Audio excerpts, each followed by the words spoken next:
Should do Fred's little intro, I think. Oh, no, it didn't. Looks like we're live. Hello, everyone. Welcome Hello, to everyone. Homo Ludens, the channel on history and board gaming. Today we've exiled Fred, and I've taken over. So here we are, ready to go. I'm here with Yann de Villeneuve, the designer of A Fading Star, which we've been running a playtest tournament for. And we got to the final of the playtest tournament. So we're going to introduce the finalists in a moment to join in, to jump in, to chat to us, and then we'll begin the game. Yann, let's first, would you like to say a little bit about Fading Star and the tournament and how it's gone so far? Yes, of course. So to sum up it briefly, Fading Star is Coin Volume 15, set up to release after China's War from Brian Train. We've been doing the development for a few years now, and this year we have done a tournament, more of a championship actually, technically. And we use this championship to balance things out and make sure that everything is tight and ready, for the next steps. So we had about, I think, 16 people that took part in the tournament, and we got 4 winners already. That's one copy of the game courtesy of GMT. And to elect the actual winner of the tournament, we have tonight a game. So Fading Star, just to set the settings, we are in Somalia in the years 2007. And after a coalition of businessmen and clans called the ICU, the Islamic Court Union, got ejected from power by a coalition of the Ethiopian army and the federally recognized government. We have different actors that are going to try to vouch and fight for power in South Central Somalia in the year from 2007 to 2014. Just a small brief on the faction. We will have AMISOM, that is the African Union coalition that is trying to protect the government. We have the government itself that is trying to transition from a weak, currently at a very weak state, and try to find new allies and to build an actual state from the ground up, I think we could say. The arch nemesis Al-Shabaab, which is a jihadist organization affiliated with Al-Qaeda, which has an Islamist agenda for Somalia, which of course the international community does not want to hear of. And finally, we have the minor clans and pirates faction that is trying to use the power vacuum to make the most of it. So ruling their own areas, and for the pirate side to get money. Great. So let's bring in the finalists. Here we go. And maybe we'll get each of you to introduce yourself and say which faction you're playing and maybe how you found the tournament so far. So let's start with Mark there. Hello, everyone. Can everyone hear me? Yeah, all good. Nice. All right. My name is Mark. I found the tournament just through the Coin Discord. I found Andean Abyss when I was 14 or 15. Haven't looked back. I think Volko answered a question of mine on BGG like 10 years ago, and then changed my life. So yeah, been playing this tournament. Got super lucky. Got the only win of the tournament with the Pirates, which got me into the finals, which is really funny. I beat out Severio, which is nice. So yeah, that's why I'm here. I'm here for a good time. I don't know if it's going to repeat my luck, but we'll see what happens. Right. Yeah, so we structured the tournament that each competitor played just one faction the whole way through, and then the best at each faction came into the final, which is the same structure as the Joe Nagara playtest tournament a couple of years ago, which Severio Spagnoli is the designer of. So you beat him to get into this final, which is nice. We did, and we've made a couple of minor adjustments to the Pirates, haven't we? Which we're going to be implementing for the final now. So maybe you could just introduce those, because that's one of the things we found during the tournament is that there was maybe a need to balance the Pirates very slightly, but it's only a small adjustment we've made, isn't it? Yes, so we found that the Pirates were often tying with the other faction, but the issues was first that we are not getting any win out of it. So we changed the tie break of the game. So the Pirates now are coming first, since it is really hard for them to achieve two victory conditions at once. And also we made a few adjustments on the events as well. including some capabilities for the TFG. But mostly, yes, we had we made a list of which faction won what game, and we found out that the pirates were behind, while the TFG, amidst, and Al-Shabaab were showing the same number of victory, which is nice, but the pirates were really lagging behind. Not in terms of game mechanism, but of scoring, I think. I think we did lower the pirates' uncontrolled spaces condition by 1 as well, so they only need 5 uncontrolled spaces now. One thing I will say about the pirates and this kind of faction is, while it's often hard for them to win outright, they're never that far from victory a lot of time. So one thing I would say as advice to pirate players is you can shoot for being, winning on the thresholds at the end, even if you don't come outright. So you can play spoiler, basically stopping anyone else win, which I think fits the theme of the pirates as well, as wanting to kind of prolong the conflict to take advantage of it almost. Yes, to make the best of the golden age. Yeah.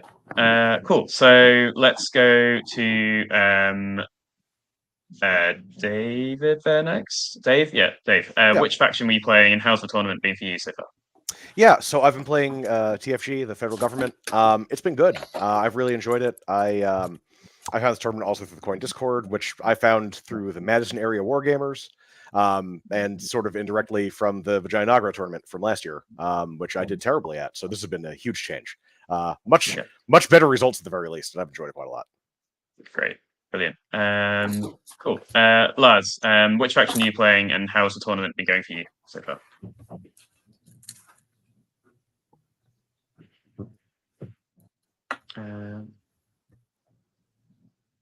Can you hear us? Yeah. Sorry.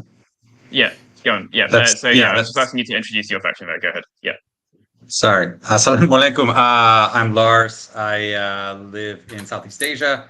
And I don't remember how I got into the tournament, but I have been really fascinated with how Al-Shabaab plays, in terms of there's a lot of potential to create an incredible amount of damage, but if you're not careful with your forces, the government combined with NSOM can punch you in the face with a good 1-2 punch. So a lot of it is accessing certain capabilities at the right time and trying to maximize your position, control key areas, control Mogadishu is absolutely critical. Yeah, excellent. Cool. So strong but vulnerable against a combined counterattack. Yeah. Talk finally. Which faction are you playing, and how have you been finding the tournament? Hey, hi. I found the tournament from the Discord server as everybody. I've been playing this one from the very early stages of development, if I think, but it's I think we are on the better iteration. I think probably right now, so that's good. Yeah. About Amazon, I have a love-hate relationship with this faction. On one side, it's my favorite faction. On the other side, it's incredibly frustrating to play it because Al-Shabaab is so powerful sometimes. But I mean, let's see if we can grab a win today. Yeah, I mean that sounds like the right experience to me for the faction. You're intervening as a relatively weak external power against a very strong insurgent faction. So it's a bit like playing the US or something in Fire of the Lake, but much harder, I would say. So yeah, great. So I'm gonna send you guys out of this chat now, and you can hop onto Discord channel, and then you can start playing, and we'll be able to see what you're doing, and me and Yann can commentate without giving away any secrets or giving any tips or anything. So we'll see you later. I'll probably bring you back in after the second propaganda round, and then we can, if we get that far, and then we can have a chat then about how it's going and everything, and then again at the end. So yeah, great. Good luck, everyone. No cheating. Have a fair game. Cool. Bye. Have a good game. I think I'm going to have to actually remove them from a studio as well, or else I'll be able to hear what we're saying. So, yes. There we go. Let's share the screen. Yeah, so the map's up there now. I hope if I... Yeah, great.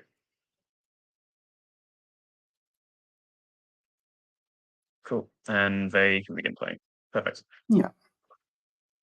So we can say like lovely. the first thing they are going to do is that the insurgent faction, Al-Shabaab, has to place 4 markers called shock points. I think somebody is. Are they doing it now? No, there was a. Oh, they're doing a call for the game, but Oh yeah, sure. Yeah. They should So go on they've started the. their private chat. Yeah, Yeah, that's good. they should go on the. No, that's fine. But they can chat Discord. there, and it'll be easy for us to join if we need to. So that's okay. Okay. Yeah. You can listen to it. Yeah, great. Yeah, so as you were saying, at the start of the game, Al-Shabaab will place shock point markers on roads adjacent to, well, lines of communication adjacent to their cells, right? Which represent the possibility of ambushes on the roads. Yes, exactly. And every time they enter a new campaign, Al-Shabaab will do this thing, which they place 4 of those markers on the map. There's a few conditions for that. They need to have an adjacent cell. So that's a reason for them to keep, a presence a bit everywhere on the map to be able to do that. Those ambushes. There's one chance out of 2 that the coin or the pirates will fall in a trap, in an ambush. There are 8 markers. 4 of them are ambushes, and the 4 others are just duds, where the ambushes just falter. Nothing happens. But it's still very threatening because, of course, as a coin faction, you don't really want to take roads or cross from one area to the other, where there's a risk of losing some of your troops, of course. And if they're not dealt with, these shock points also hurt the income for the coin factions as well, right? Yes, exactly. Yeah. Those act as sabotage from the previous coin games, so they take resource off from the government. And this is the earliest starting point of the different scenarios we have. Is that right? So this is yes, exactly. That's a full campaign. So we start in 2007, in January of the year 2007, actually, and we might go up to the year 2014. Each campaign is a couple of years. Yeah. So yeah. from one event to the other, there is about 2 months, I believe. Okay. Yeah. And in this starting point, Al-Shabaab are quite powerful in the southern half of the country, and in a pretty strong position there. Yeah. Random string is informing us that you stole the Al-Shabaab color. Oh, whoops. Okay, I'll switch that out. I think that's because it's set to black, which is the spectator one. Yeah. Okay. No, actually, you're fine. You are fine. It's okay. Oh, okay. Well, never mind. It's done now. Okay. I don't think I did. Anyway, he's in now, so that's fine. And Al-Shabaab should now be able to start putting these shock points down. Yes, exactly. He's just moving his cells around right now. Great. Yeah, so I mean, as we were saying earlier with the change to pirates, I think the tournament's been quite constructive for us. There weren't many changes we needed to make. We changed a few event effects and made those tweaks to pirates, but otherwise I think we were pretty pleased with how the game was going. And as you said, the balance between 3 of the factions was very close. And the pirates, I think, were closer than it looks, probably, because they weren't winning, but they were close to winning a lot of games. Yes, they were indeed. They were quite often in 2nd or 3rd place, I think. Yes, they don't really struggle to have the number of resources. Yep. It's mostly a problem of getting the territories, I feel like. Yeah, so the pirates' victory condition is a bit like the warlords in a distant plane, or very similar actually. So they need resources in uncontrolled spaces. I think a point that we can mention is that in opposition to the other faction, the pirates, the 2 victory conditions of the pirates needs to be fulfilled, whereas the other faction, it's cumulative. So the government wants patronage and control, but they don't need to fulfill both of those. Yeah, just a little bit of cheating there. Someone peeking at the bottom of the deck, but that's fine.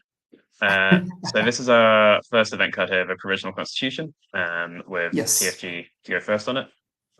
That's a pretty good event for TFG, I'd say, except Mogadishu is not coin controlled, so it's no use. They could make it con control though. If then the get TFG and Amazon to then take it. some, Yeah. if they work Yeah. together, it's a bit early in the history-wise. The Constitution didn't arrive until like 2012. But this could be an early who attempt at knows? something similar. Yes, indeed. Yeah. It could be. Yeah, and that could be decent. I mean, it's worth them taking control of Mogadishu anyway. That's an important part of this game. So as you can see, there's this large kind of expanded area of Mogadishu. So it's one of the unique features of this game is that it's one big city space, but split into 5 different sub areas, districts. And to control the whole city, you need to control 3 of these. And all factions get some kind of bonus if you control the city, or if it isn't controlled if you're the pirates. That's something they might think about trying to do there. Yes, it is basically a matter of legitimacy especially for AMISOM and the governments. AMISOM wants to secure Mogadishu so that they can expand the operation in the countryside, whereas the government really wants to have a secure seat of power in the capital in order to start treating with other clans in the countryside as well. While they think about this first turn, there's an interesting question here from Olivia asking, what's your background, Yann, and where does your interest in the conflict come from? And you've got quite an interesting story here, so it'd be nice to hear from you while TFG takes their turn. Yeah. Yes, of course. So I started designing a Phoenix Star during the COVID period, so it was 2021. As a matter of fact, I used to be NCO in the French Air Force, but also with a background of working with the French Navy. I know it's a bit strange, but that's how it works in the French forces. And I had the opportunity to be part of the European Union mission called Atalanta, which is basically the anti-piracy mission, which has been going on since the year 2008. And I worked for a few months in the Horn of Africa as part of this operation, really walking into spotting pirate camps and the like. So it was that's where I really learned about this theater first, and of course the matter of piracy in Somalia.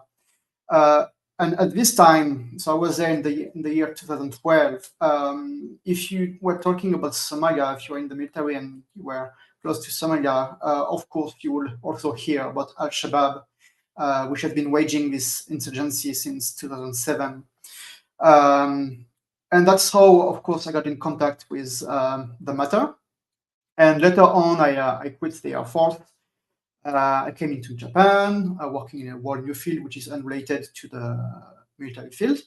But then I started playing war games around 6 years ago, I think. And I got accustomed to the coin series with Fire in the Lake, and during the COVID time, I had a lot of free time to do things, and that's where I discovered the coin Discord server, and I discovered that the coin system was a very nice tool set to potentially design a game around this theater, which I guess it works quite well where we stand now. Yeah. So you have a kind of a personal interest and a personal background in this, which is interesting. Of course. And while the anti-piracy operation isn't a faction in the game, it's wrapped into a little bit of what AMISOM can do. So AMISOM's here to fight Al-Shabaab, but they have one action which can engage a little bit with some of the anti-piracy stuff, and there are some events as well, things like Operation Atalanta.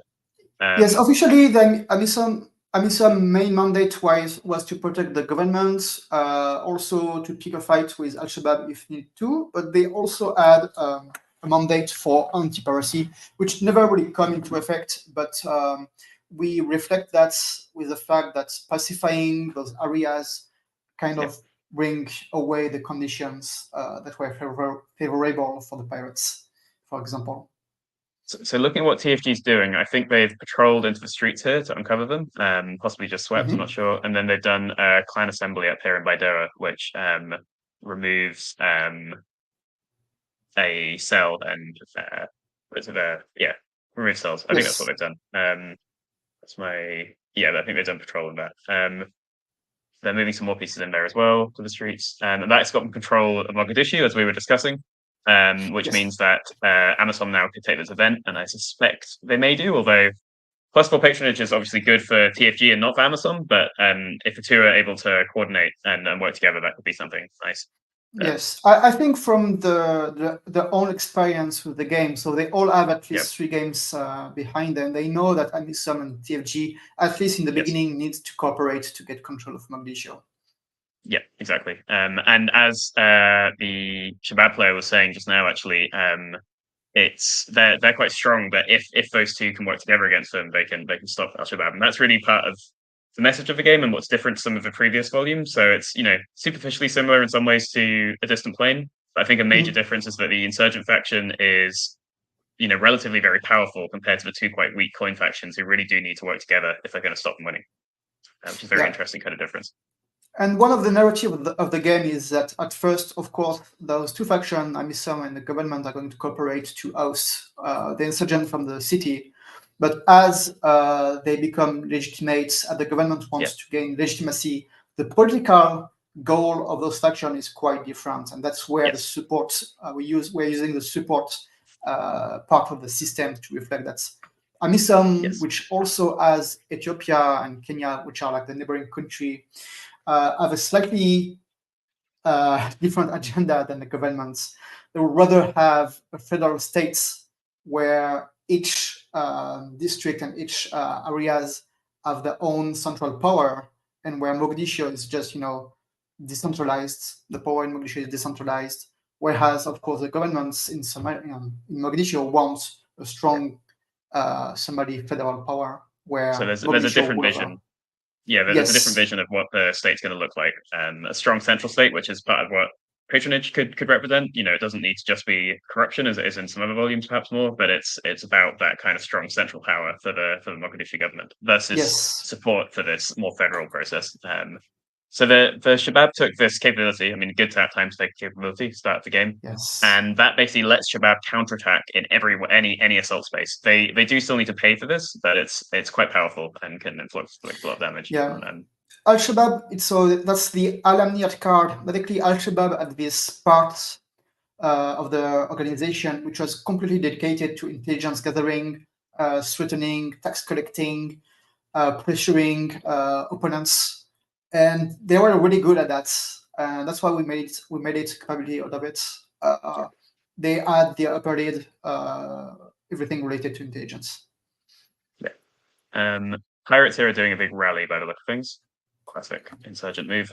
Just kind of getting some of their guys down there. They start with this quite powerful base over in Haradir, which is a city more towards the central of the country, to the north of this map. Which is a kind of a haven for piracy for the pirates. This game. Yeah, it is a city with a very interesting story. I don't know if maybe later we can talk about it. But there is a reason why it is on the map, even if it's not like one of the main cities in Somalia. So that's what. Then we're going on to the next card, which would be Pirates or Shabab first, actually. So it will be interesting to see what happens with that one. And it's so we'll see in a minute. We'll get one of these clan struggle cards coming up. It's interesting what you were saying about the tensions between the central government and the broader federal project, because that's really one of the big historical issues in this country, right? That it's and you still see the consequences nowadays. I don't know if you people have been following the news about Somalia, but this year, Ethiopia, which is one of the factions in the game within Amisom, there's been a lot of tension between Somalia and Ethiopia because Ethiopia is trying to use the fact that some part of the country is nearly independent, Somaliland, to get an access to the sea, and this created a lot of tension between the two countries. Right. So we interrupt immediately to do a clan struggle phase now, don't we? Yes. So we should explain that in this game, in Opening Star, there are two how you call that interface card. The regular propaganda one that closes each campaign, but also one which is called the clan struggle. And during the clan struggle, we just follow 4 steps. One is your typical TFG government desertion things where they get to lose some cubes because of attrition. The pirates also collect revenue from web blocks. So they've been able to put cells on LOC, on line of communication, or ports. There are 2 ports on the map, which is Kismayo and the Mogadishu ports. They collect revenue out of those. If they don't collect any revenue, the other faction can also get some resources if they control Kismayo or the ports, which were like main economical center of the country. So they got 6 resources from Kismayo just now, and then we've got Amisom now. So the third thing is that we check the Kenyan and Ethiopian interventions, and in this case, it's just the Ethiopian intervention that's come in, and they're moving those cubes in here. Possibly illegally, is that right? Yeah, I don't think it's legal. You want to tell them that? So the Ethiopian cubes should just go to Ethiopia, right? Yes, that is correct. Those, I think they remembered. Yeah. Okay. Yeah. But yeah, these are triggered depending on how strong Al-Shabaab is, right? So if Al-Shabaab is higher towards victory, then you'll get Ethiopia and then Kenya joining the war and intervening, which isn't necessarily what the Mogadishu government wanted. I mean, depending on which government was in power, because there's a lot of tension with both Kenya and Ethiopia about who controls the territory in Somalia. It is a dual side sword. One side, the cubes helps for sure. On the other, it also benefits Al-Shabaab, because one of the main points for the recruitment for Al-Shabaab was to mention that those countries, Kenya and Ethiopia, which were in majority Christian, were invading Somalia. So it was a big selling point for Al-Shabaab. And it reflects with the fact that they have a special activity called broadcasts, where they can gather cells on the border with those countries if they are active in Somalia. And that points towards the fairly advanced and robust Shabaab media. That's right. They're a very modern kind of insurgency who use various different kinds of online TV, radio media very, very effectively. Yeah, they have this huge edge in media warfare. Okay. They were using like blogs, Twitter, websites, radio, everything available to them to gather new recruits. So just to interrupt, what happened here in Baidoa is the final thing on the clan struggle is there's a bid for the support of one of these clans. So in this came the Rahanwain, who are powerful kind of in south-central Somalia here. And whoever wins this bid gets to put some cubes and a base, or some guerrillas in a base, to kind of represent the clan joining that faction. So in this case, they signed up with Amisom. They would have to pay whatever their winning bid was, so some number of resources, and then get that. So that's the clan struggle phase basically, and it's like a kind of a mini propaganda phase that comes in between each propaganda round. Yeah, it processes quite fast, and it brings this small highlight with the bids at the end, so everyone can be focused on what's going on. Yeah. So this event, Galkayo Pirate Haven, is probably not very interesting to Amisom or TFG, because right now, so Galkayo is up here in the center, to the north of this map, and there's not enough point control to take advantage of it right now. So it looks like TFG are just hiring, so they're hiring more militia, which will also allow them to gain patronage, but it puts down clan trouble markers, which are a bit like sabotage or terror markers in other games. And this represents basically the problems caused between different clan factions as TFG hires them into the government. Right? Yes, there is a channel of balance within the clans in a given area. For example, here the government is prioritizing giving favor to one clan, which of course is bringing some tension in the area. And these clan troubles then give Shabaab an opportunity to broadcast and bring in more cells, right? So usually the clan trouble reflect all those events that may happen and bolsters Al-Shabaab recruitment. It can also happen, for example, if the Amisom use a fire support in urban areas, or also if the pirates do their things, which is piracy or like meddling in politics, in local politics. Yeah. We should explain maybe the troop system and the fact that the government can only hire militias, not those dark blue cubes. Yeah, so they've got the militia they can hire, and then the dark blue troops, the cubes, which are troops. Which how are those brought in? Yes, so that's the job of Amison. Actually, one of the big recognition is to bring to start building the Somali army back, since it disappeared over time. And for that, they have a special activity called Train, which is slightly different from the regular train operation. Since it's a special activity, they have to dedicate a full turn doing that.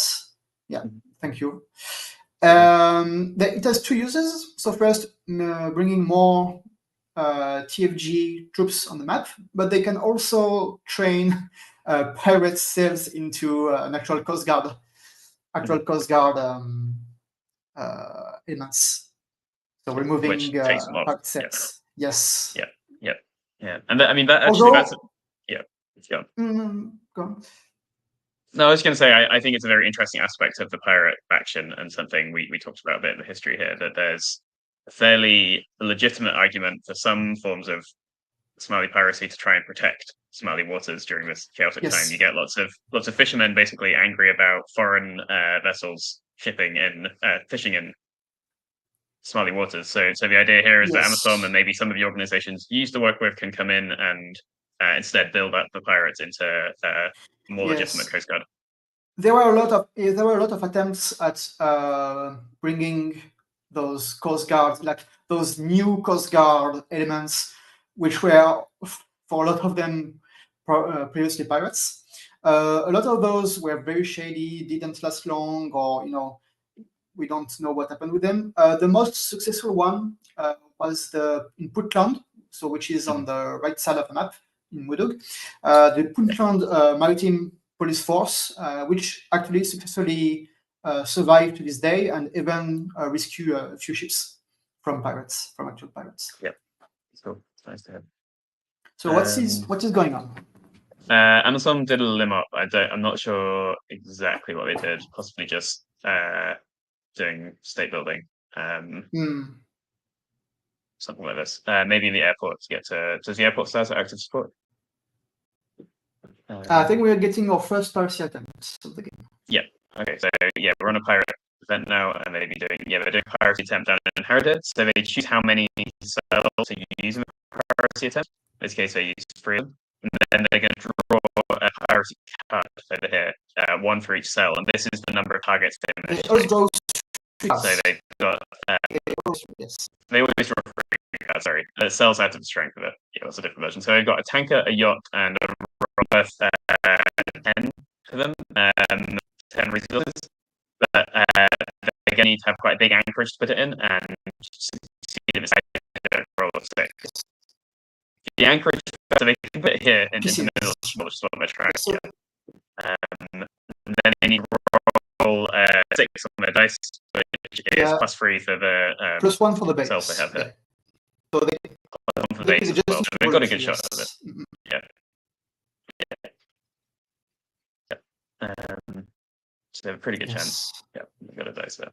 Yeah, and they got it. You got it. Yep. So what's going on when they successfully capture a ship? I can hear you loud and clear, by the way, John.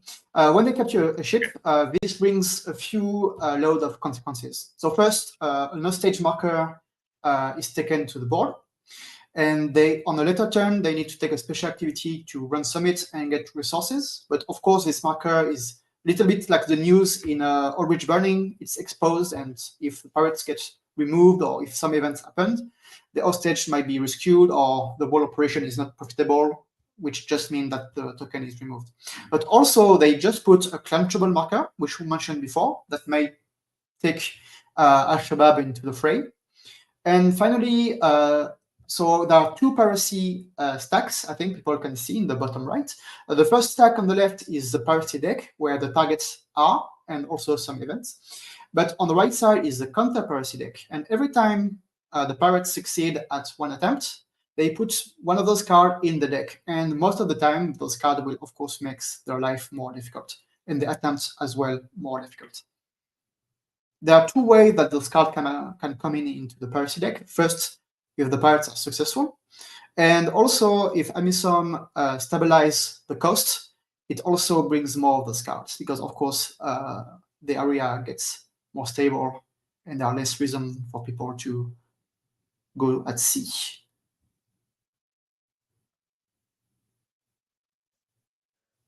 So they've done that piracy there. It looks like they might not be trying any more piracy. They could if they want to. Yeah, they could do a lot actually. So in any of those coastal space with the anchor symbol could be used as a launch point for the pirates. At this point, the other faction are not really that involved with the pirates, but they can also offer anchorage to the ships that can be captured in the case that the pirates doesn't have an area where they can anchor the ship. Sorry, I'm just trying to figure out my microphone situation. I think there might be connection issues with my headset sometimes, so I'm gonna possibly try a new microphone.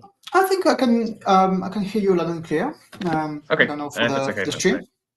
Okay, that's good. Cool. So let's zoom out slightly and see what's going on. So Shabab took Lim up as well. Think they might have rallied him stadium, unless I missed that. Yes, I believe so. Yep. And the pirates didn't do a special activity, which I think in this case was sensible to avoid that event, which would have made their piracy harder elsewhere. Okay, the next event is really good for Al-Shabaab. Oh wait, which are we on? So yeah, Bancroft just got taken by Amazon, which they're moving it, so I can't show you. But this is one which they get to use later on to switch in and let them take a first turn on any later card, basically. So it's quite a good feature for anyone. It's a bit of an odd event, but it means they can basically seize the initiative on any later card. So almost like a pivotal event. Yeah. Yeah. So Bancroft is basically a contractor company that really helped with the formation of AMISOM elements, TFG elements. They were like advising AMISOM on urban warfare. They're really like behind those factions to kind of help, and they were like acting basically as a proxy for the US. I think we can probably say it. Yep. And in terms of the event effect, it's one I personally find quite hard to use well, but probably if you know the game as well as these players do, taking it this early means you can use it at a really crucial point later on to maybe stop someone else winning or to win yourself. Yeah. So right now everyone is kind of building up forces and it's quite quiet so far. It looks like TFG is already quite high with hiring. Just hiring more. Yeah. Every time they hire, so the TFG they have 3 bases. One already exists at the start of the game. Those bases act more like token of alliance with a local clan than actual base, like a military base. It basically reflects that they have ties with the clan ruling those different provinces to bring reinforcement to the capital, to be represented in the parliament, in ministries, and the like. But they need troops in order to build more of those bases or to win one of those clan bids. Yeah. I'm just going to turn my camera off 1 second and get a new microphone. So you're in charge for a minute, yeah.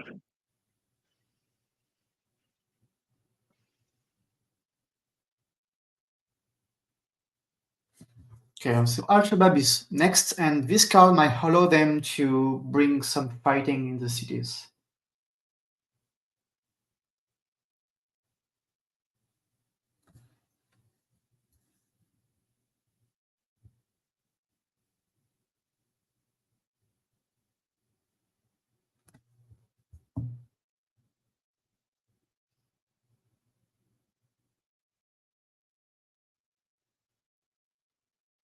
Yeah, Al-Shabaab is taking the event. Not very surprising.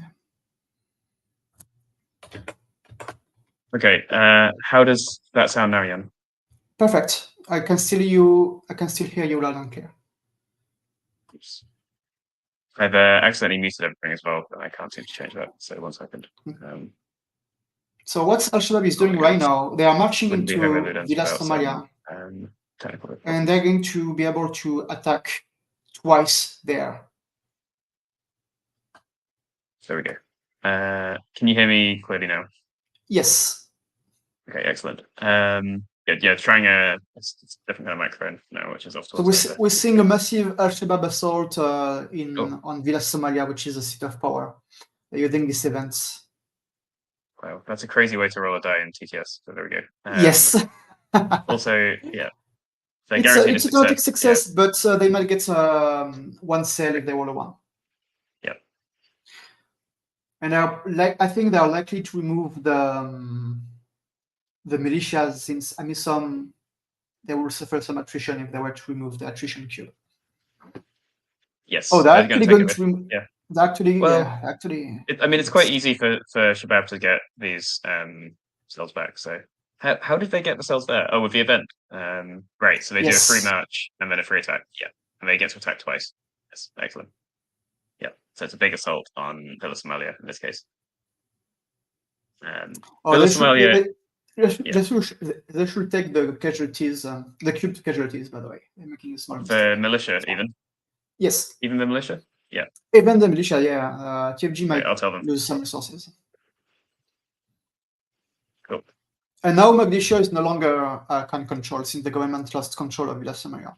So to get control of Mogadishu, a faction need to control 3 out of the 5 area composing Mogadishu, called districts.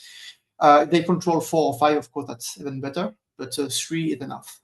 And if neither faction controls 3 districts, Mogadishu is considered in control. There are a lot of events where you have conditional things about Mogadishu. If Mogadishu is can control, if Mogadishu is not can control, and the like.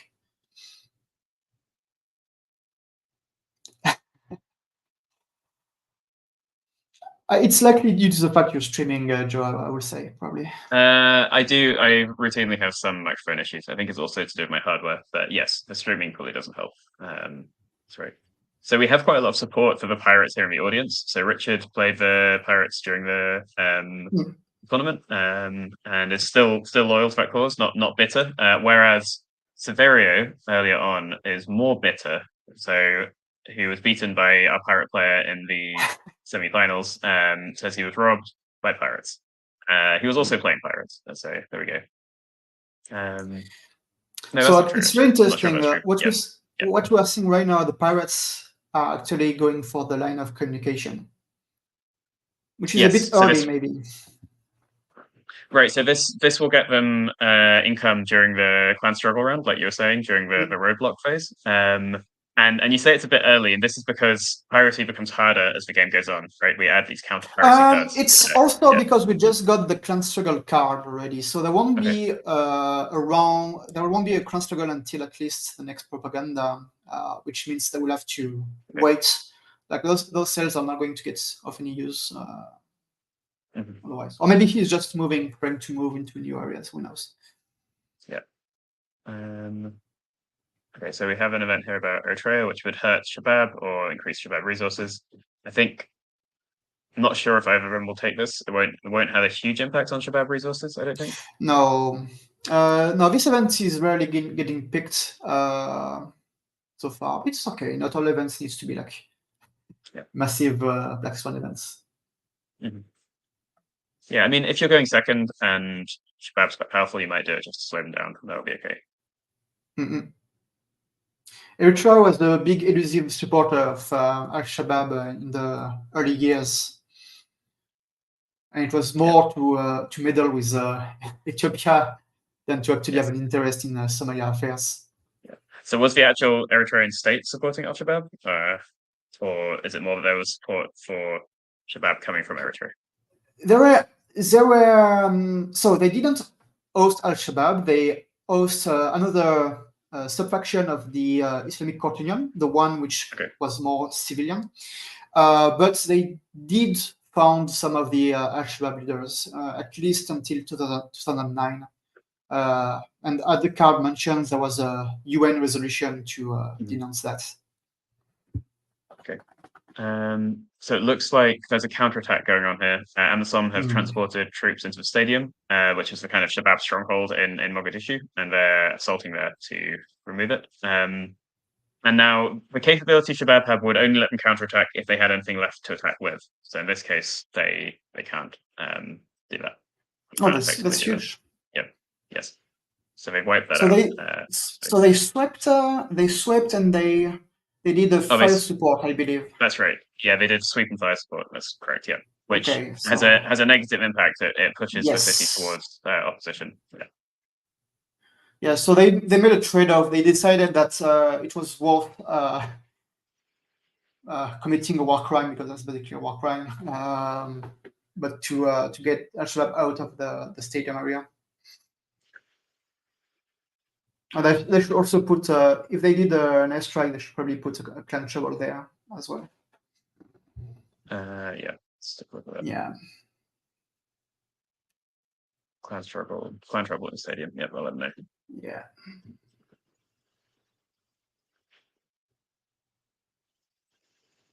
Yep. Okay. That's really huge. This base in the stadium is a huge news.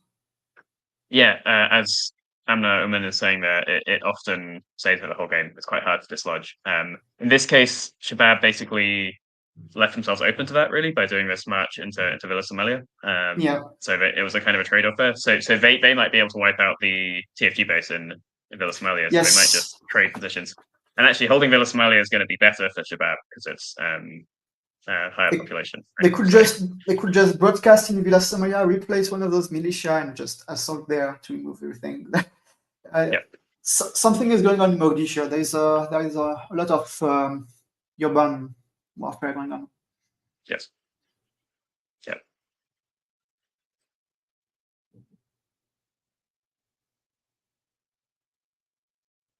Yeah, quite a lot of people just today and in general quite enjoy this expanded city area you have there. I think it's a really interesting feature of the game.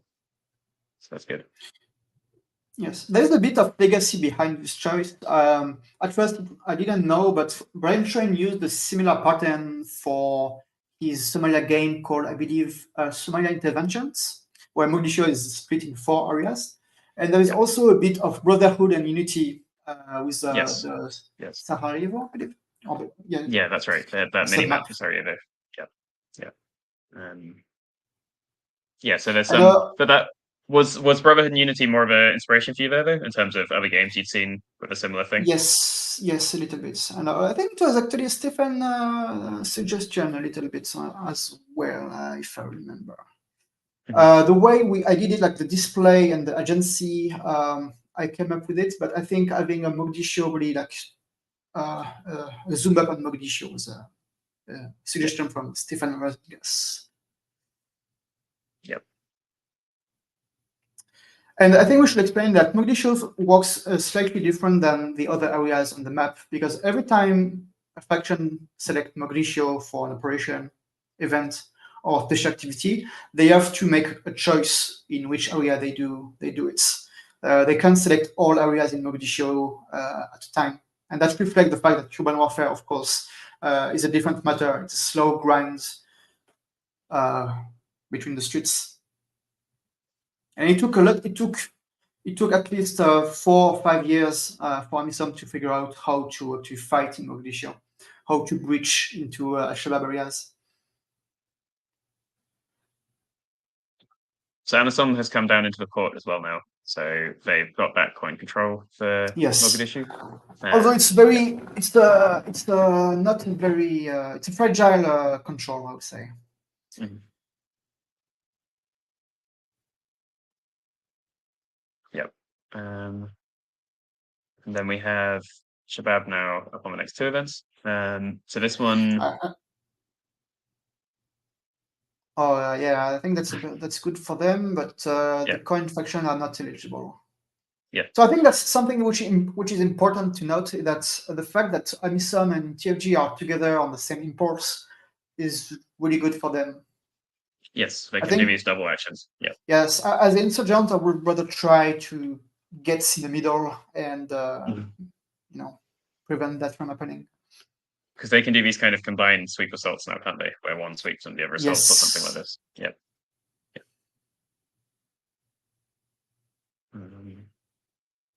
Although, as people may see, they are starting to lack resources.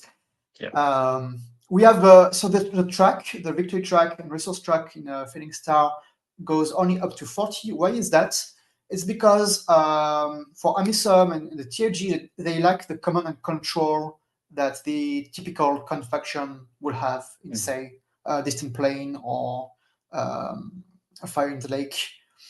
And so rather than having, like a different way to proceed, I thought it was an elegant way of making sure that they don't take those crazy turns where they do like 6 or 7 things at a time. So it looks like Shabab is marching into the airport now, which they might then be able to ambush. And it's probably what they'll do. Yeah, so they can march directly between districts, which is what they're doing. Yeah, I think they will get activated though. I don't think they could ambush there. Oh yeah, they will. Yeah, that's right. Yeah. It looks like there's a rules debate going on about something. So we'll. Yeah. That's they can march, but because there is support there, they will get spotted and. Yeah, I'll go and add a little comment about that. Is that what we're doing there? Yeah. Yeah, I think that's fine. They've got it there. Well, it's kind of worth it still because so the fight in Mogadishu again is a grind, and another way to showcase that is that AMISOM and TFG has a very bad ratio of troops to kill. So AMISOM need 2 cubes to remove 1 cell, and TFG needs 3. So it's complicated. They have a few capabilities that help them with that, but otherwise, Yeah, they're almost equally matched against Al-Shabaab when it gets into the city and the city fighting. There is a huge focus on Mogadishu right now. That's I think that's the most Mogadishu focused game I've seen so far, especially in the first. I think which is going to benefit the pirates if that keeps going. Yeah, so everyone's focusing just on the capital city, and the pirates can do what they want everywhere else. So, which it looks like it's historical. That's it. I actually missed this, but it looks like they've already ransomed this ship they had here. They did, yes. So ransom is just automatic. They just take a special activity, remove the hostage marker, and get the resources.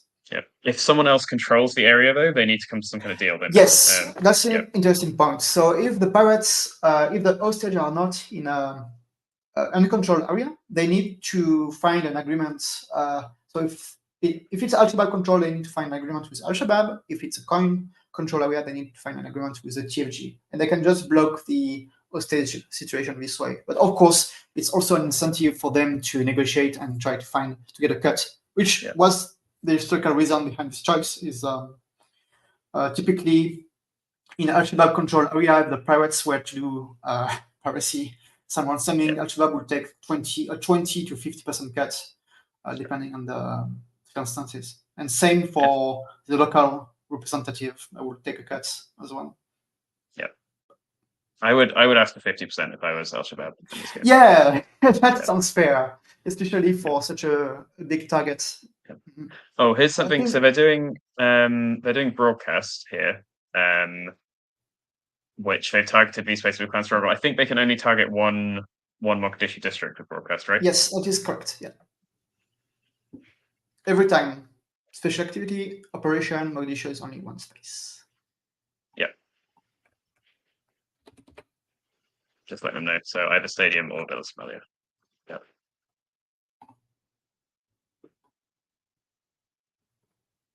But they could go somewhere else instead if they wanted. I think TFG is asking them to go into Middle Shabelle, maybe. Yeah, so they're gonna if we made that. Yeah, because this is not like really helping them. Although if they leave Mogadishu, that leaves them vulnerable to a Ramadan offensive from Al-Shabaab. Yeah. So Al-Shabaab has this thing at the end of each propaganda where they can decide whether or not it is a time for the big action in Mogadishu. I think we can explain that later. Yeah, it will come up in the first propaganda round. So maybe. Which is likely to come soon, I believe. Yeah, I'm not sure how many cards we have here. Oh, so that's something else we changed with after the payment is that each campaign used to be like 8 event cards plus the clan struggle, and then 4 cards plus the propaganda, and we changed that to 6+1 and 6+1. Yeah, so it's a bit easier to build the deck and a bit more consistent in when it comes to Yes, So a it's bit more almost like you have two half campaigns with something happening in exactly. each one. Yeah. Each presenting a year. Actually. Yeah, exactly. Yeah. Okay, so pirates have done something maybe shorter up to. Maybe they did the event. Yeah, they did. Oh yeah, they took the because- event. Yes. So that was actually a combined Shabab pirate thing there. So Al-Shabaab took away coin control of the city, and then that lets the pirates use the event, basically to represent local TFG forces deserting, and in this case, joining the pirates, who also include other kind of regional powers, small And local I will say warlords and things. not only also include, but I think that's actually the main aspect of this faction in all those sub-clans that were trying to use the power vacuum to their advantage. But of course, the pirates are at the front. I think are the most famous aspect of this thing. Yeah. In the period you cover anyway. Yeah. Yes. Okay. So this wouldn't do too much because I don't think pirates and Shabab are present in too many spaces. But, no. That would represent a clash between these two different groups. Yes. And the next event might be attractive for TFG, possibly. No, not at all, actually. I think it should be more for Amazon. Yes, this one is more interesting for Amazon, but TFG can block it if they want. Yeah, and I think probably at this point, Amazon and TFG are working close enough together that they won't do that anyway. Not yet, no. Usually the relation falls either early in the game, or after they get close to the victor conditions, they'll start, like eating at each other's face. Yeah. Especially TFG might be tempted to use support, like the support that Amazon might build outside Mogadishu to gather more militia quickly. They have a special activity called Federalize, which allow them to transform support to actual militias. Which is kind of represents like it's a subversion of the federalization process, isn't it? Yes, and also observation. Just the fact that they get foreign aid from the Gulf state, aid from Turkey, aid of all those foreign country, and they're just using those funds to what would be the name? corrupt locals. Yeah, and to arm local forces. Yeah. Yeah.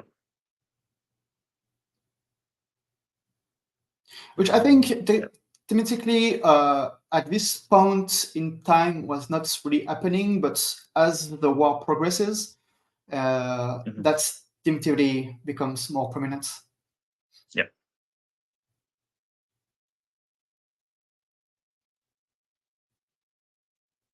So what is going on now?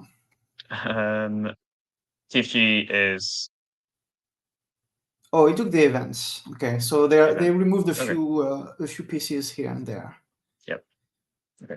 I guess they're on quite low resources, right? So that's maybe want to let Amazon take a full turn because it might be more effective. Does that make sense? Yeah, and it hurts pirates and Al-Shabaab a little bit. So there's some fighting going on between Al-Shabaab and pirates.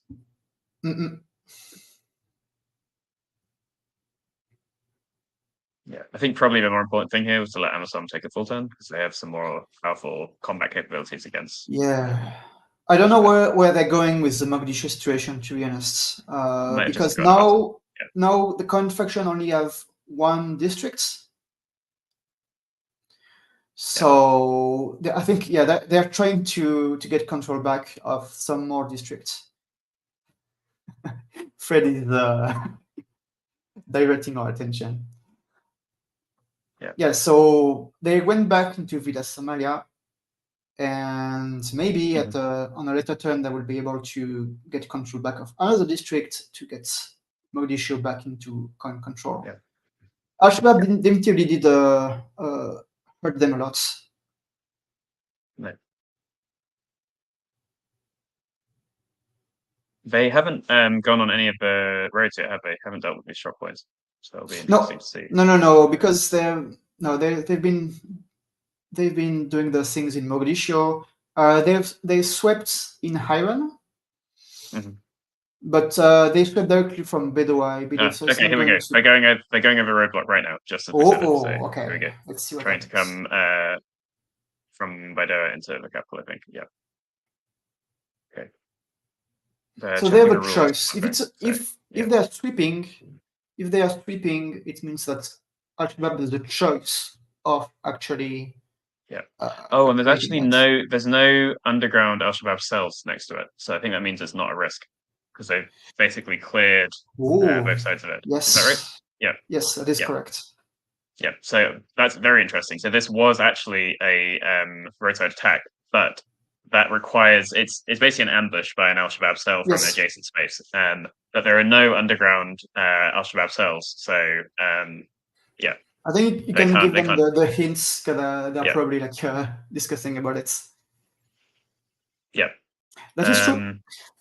Yeah, and that's quite nice. So basically, it means that Amazon have been able to clear the area around the road, probably. So there's no risk about going along it. Exactly. Yeah. So yeah, good work by Amazon there. I'd say that's a smart move. I mean, quite expensive potentially. But in this case, there was only one space they had to cover. But it could, in other situations where there's lots of Al-Shabaab cells, it can be too expensive to do that. Yeah. But I don't know what they're going to do with the token at that time. Yeah. And they are doing a fire support, so they're doing an airstrike. Yeah. More. So they've actually doing quite a good job of now clearing Amazon Al-Shabaab everywhere around Mogadishu. So the capital is kind of safe in a sense if they can get rid of. They still have a few. The threat of a few cells inside the city, though. But I think they made a good job at securing the area around Mogadishu. Yeah. Mm-hmm. Yeah, they can just replace it if they want. That's all right. Mm. And so now there is this one single Amazon cube on the district, which is securing important resources for the government and preventing also pirates from getting access to those resources. Yeah.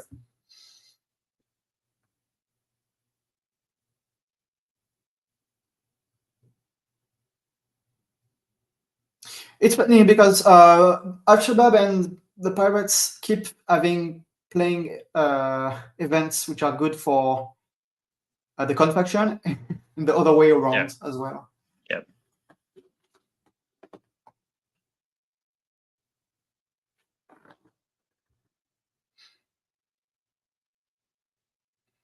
So yeah, this one is another event. We set up the deck, but I think they maybe forgot that we changed the setup. The deck should be all right.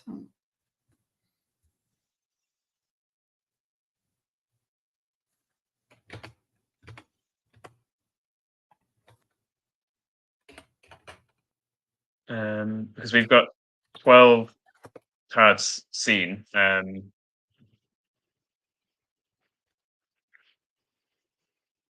No, I think they played the right amount of events. They did, They have 10 events, so it's coming, but yeah, exactly. They've had 10, so including the one we can see and Bancroft, we've seen 11 events actually. Yeah. This is the 10th one, exactly. Yeah. Okay, so Al-Shabaab is rallying back after they took a big. Yeah. Hi, Amabel. Very honored to have you joining us. Hello, Amabel. So this is Shabaab rallying back in the kind of homeland provinces right now. They're taking I would say they'll take some risk here with this rally in the north because they're exposing themselves to another airstrike from Ethiopia. Right. Yeah. And I mean, in general, actually, it looks like Al-Shabaab has taken quite a big gamble on pushing hard on Mogadishu early, which has kept TFG and Amazon quite busy, but hasn't necessarily benefited Al-Shabaab that much. they are both What it starting does, to get yeah. low Yeah. on resources. So this battle in Mogadishu definitely took a toll on all factions right now. Yeah. But what it does. Al-Shabaab has sorry, John, go on. No, carry on. Yeah. Yeah, Al-Shabaab has this resilience trait where basically they can get back into the game very easily. The economy is usually not a huge, drawback for them. They can bounce back very easily. Yeah. Especially They have a with this. fairly effective tax section, don't they? Yes, and for example, the fact they are controlling Kismayo down in the south might benefit them a little bit later. Yeah. They will get precious resources from the coal trade. Yeah. One other kind of subtle thing they're doing as well, perhaps, is that by not pushing ahead on their own score, they're going to delay the Kenyan intervention coming in, so they can build up their board position while not necessarily increasing their score to kind of slide under the radar of Kenya. Mm-mm.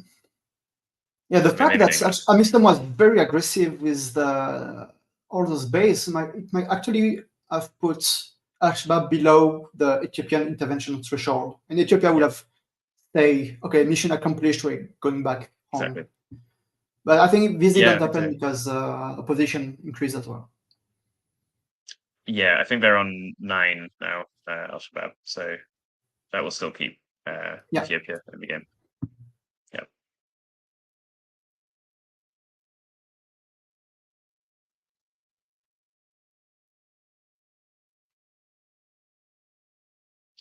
What's going on? Not sure. I don't know. Amazon is... The pirates have a possibility to just pass and be first on the next event.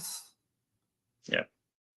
The pirates have any route here to sneaking a first turn victory? They need 11 more resources. I don't think they can get that, can they? No, if they'd done more piracy on that earlier turn and you got a second big vessel, then they might have a chance. Yeah, if they score a very big hit, but that would have been like a very low chance, I think. Yeah. But that seems to be a good timing for piracy. If I was them, I would definitely pass and take a full turn of piracy. Yeah. Oh, but it looks like they're building another base. Yeah, that will help them with resources. If they think the propaganda round's about to come up, that makes sense. So this move is actually that's good for it's going to be easier for them to keep control of this area, but it also blocked the spots for hostage. Yeah.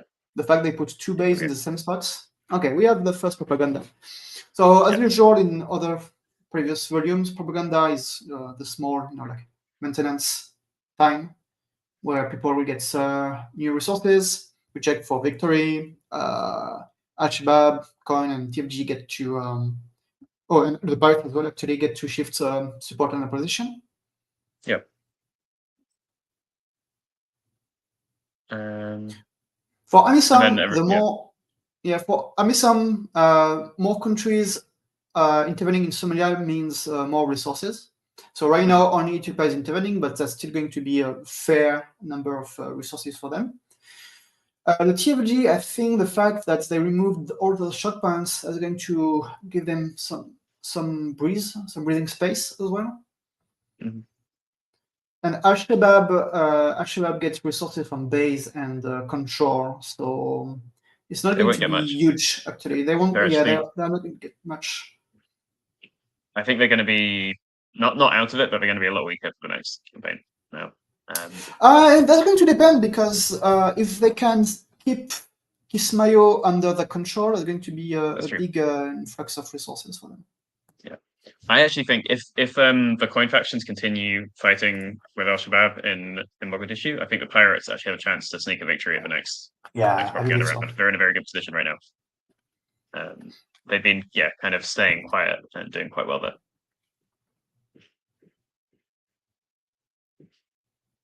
Because they have, I think they actually, it's not quite updated on the track, but I think they might even have 9 uncontrolled spaces right now. It might give them, an incentive for Al-Shabaab to spread into more space, to be honest. I think, especially in those 2 and 1 resource population space. Yeah. Which are currently empty. I mean, they could take Faye and Lower Shabelle quite easily if they wanted to. Maybe Galgo good even. Yeah. Yes.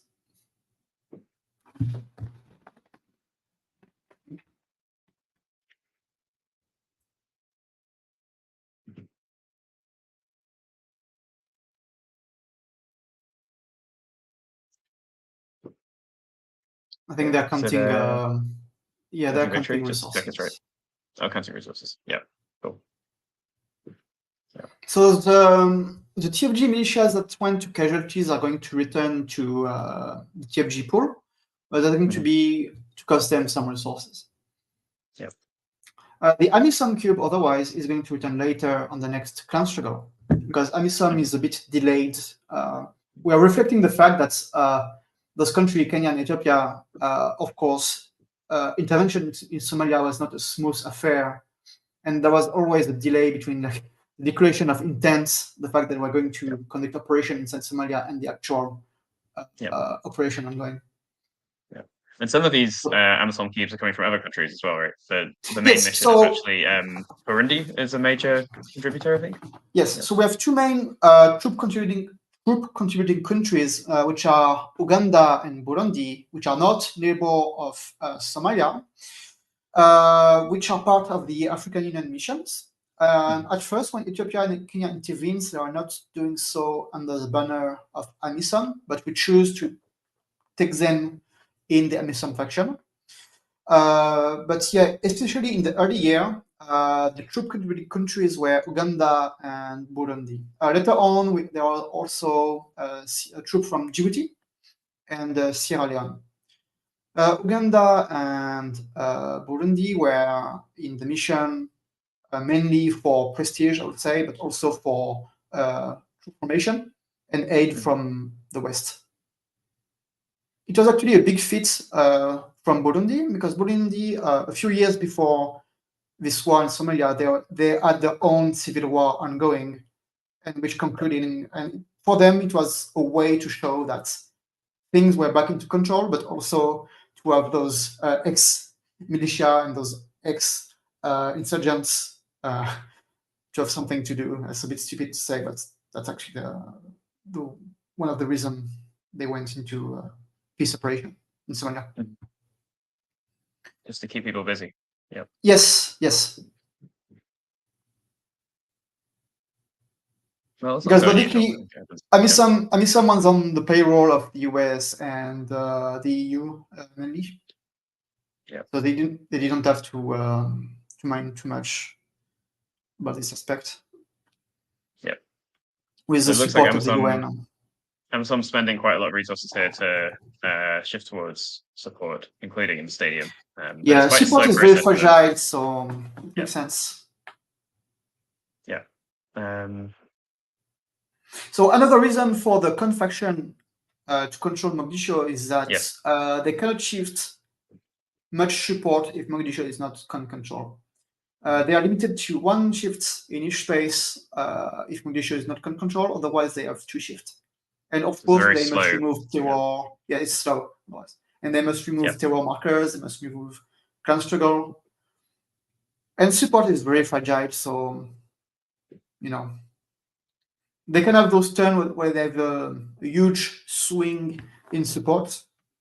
But on the other hand, it's very, very exposed to other faction. Especially Al-Shabaab broadcast and terror. Whereas it's kind of easier and a bit cheaper for Al-Shabaab, but they still need control, but they can shift speeds, Yeah, it looks like Al-Shabaab is also doing some opposition shifts. One thing that is harder for Al-Shabaab compared to some of the other volumes of the coin series is that they can't use terror to actually gain opposition, just to remove support. Yes. So they need to actually have some territorial control, and this reflects their kind of greater ambition for state building, maybe than some of these other insurgent factions. Yes, exactly. Yes, Al-Shabaab was really running those shadow governments in all those areas with administration, and that's what's actually represents Sharia in this game. Yeah. So that's the Ethiopian contingent now being redeployed. Yeah. They were really effective at state, not state building, but state running a shadow state. Yeah. Well, and that's why in some regions people might support them, right? Because they were bringing at least some form of government and some form of law to some regions. Yes, because they were bringing. It's stupid to say, but even if it's a jihadist faction, they were bringing social welfare, infrastructure building in those areas. And that was one of the main points that the Coin faction had to rethink, is that they not only had to bring a military solution to the end of Al-Shabaab, but also to run an effective state so that they could compete with the wilayas, the Islamic administration of Al-Shabaab. Mm-hmm. So right now, I think Amisom is redeploy. Yeah, I think Amazon and TFG are trying to work out how to get control of Mogadishu, but it's pretty fragile. Yep. And they may just get attacked by TFG, by Al-Shabaab straight away. So now the pirates are running the port. So it's not. It doesn't mean you have pirates actually hanging out in the port of Mogadishu, but it's more businessmen, influential businessmen who might be interested in piracy operation are residing in Mogadishu, and no one is preventing them from doing the things. Yeah, and there might be other kind of more minor kind of smuggling activities and so on going in, right? Yes. They might just be using the port to bring things in to sell or to export things like charcoal, which is a major export from exactly. Somalia. So, but actually, the fact that the pirates are in control of the port means that neither it is an independent infrastructure, an independent structure which is in control of the port affair, which is very lucrative. And there's no taxes being taken or anything, at least not by the central government. There might be local warlords taking taxes, perhaps, which goes towards the pirate faction. So right now we're actually seeing a lot of TFG militia being moved on to LOCs, and this will prevent the shock points from being placed on them. So these are now kind of safely governed by the TFG, right? All these roads, which does spread TFG quite thin. Yeah. Interestingly, they didn't prevent the streets, the Mogadishu streets, from being secured. So it's likely that Al-Shabaab, when they're going to put back one, they're going to put one in the streets to prevent the Coin faction from sweeping from one district to the other. Yeah. And so now Al-Shabaab is also going to have a choice with the random offensive. Yeah. So why don't you tell us about how that works while we see if they're going to do that?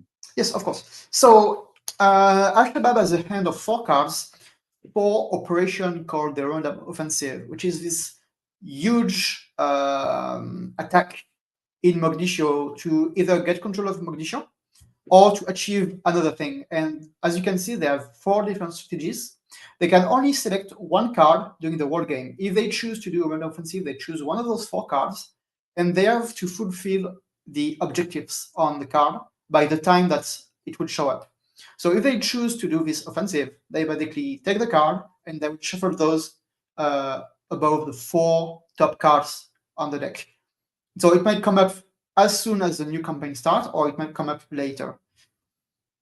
And of course, if they don't achieve the objective, it might mean some big setback for them.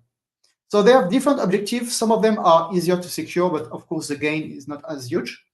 One of those objectives is more like a feint one. So they want Amisom to stick to Mogadishu so that they can do more mischiefs in the countryside. Some is like cutting the logistic road that was running between the airports and Villa Somalia. So they have a choice here. And the other faction have a player head where they can see the card that Al-Shabaab can select, and they can discuss, of course, what is the intent. It was not very discreet, of course, the fact that Al-Shabaab was bringing all those thousands of insurgents in the city. They are taking sales from all over Somalia for this huge offensive. That historically failed, by the way. Yeah, and that was when was that? What year was that? 2010. Yeah. 2010, the random offensive starts.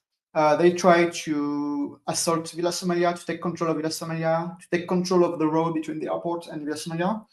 And after weeks of huge urban fighting, they had to stop the offensive, and a few months later, they had to retreat from Mogadishu. Plain and simple.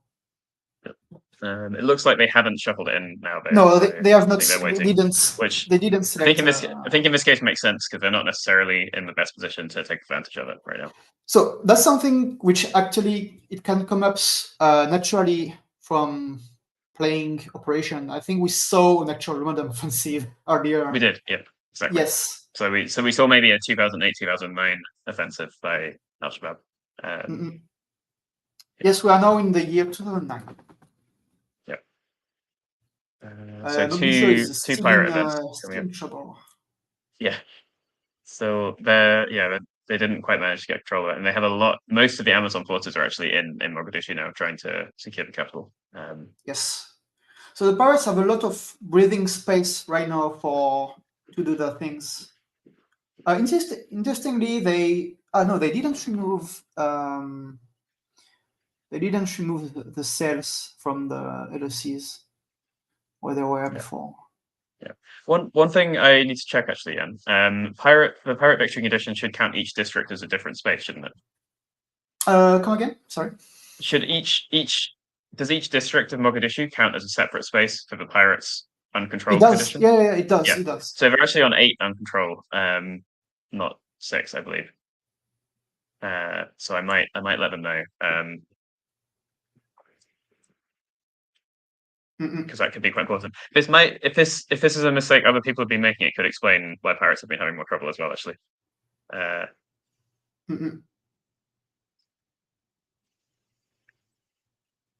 Interesting. The pirates decided to pass for the next event.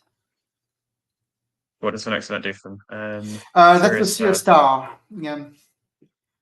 It was this. Well, okay. Yeah. It's big oil to big tanker, right? Yeah. So I think it's because they want to try and do piracy, but then if they capture the hostage, it might just get rescued immediately. So it'd be kind of pointless. Yeah. That makes sense. Great. Yeah, I think pirates are in a pretty good spot right now, actually. They have a nice buffer on that uncontrolled. It's quite easy for them to lose the uncontrolled spaces, but still, they can hang on to that. They can. Yeah, it will start to be a disaster for them if either faction starts to invest in the countryside, especially in the coast. Yeah, but it looks like they're just continuing to fight each other, so that's fine. What is going on? I don't know. The pirate. Yeah, there we go. Al-Shabaab are moving back to the stadium. They've retreated from the airport, moved back to the stadium. They might be able to rebuild the base there. Well, they've just marched there, and they might ambush. We'll see. I'm not sure. Yeah, they march there because they can march and ambush, can't they? So they may. Yes. They may be about to do that. And they're going to go into Beltwain as well. Yeah, they're still fighting each other. I think we have a real serious chance of pirates winning in the second propaganda round if this carries on. But I think it's a good opportunity also for the spectators to see that Al-Shabaab is really punching above his weight. Yeah. It can punch above their weight. Yeah. Because they're doing a march and an ambush here. Yeah. Yep. Not sure what they're trying to do there. Yeah, ambushing there, Beltwain. Yeah, so one city fell to Al-Shabaab. Yep. It was only very weakly defended, so that's fair enough. Yeah.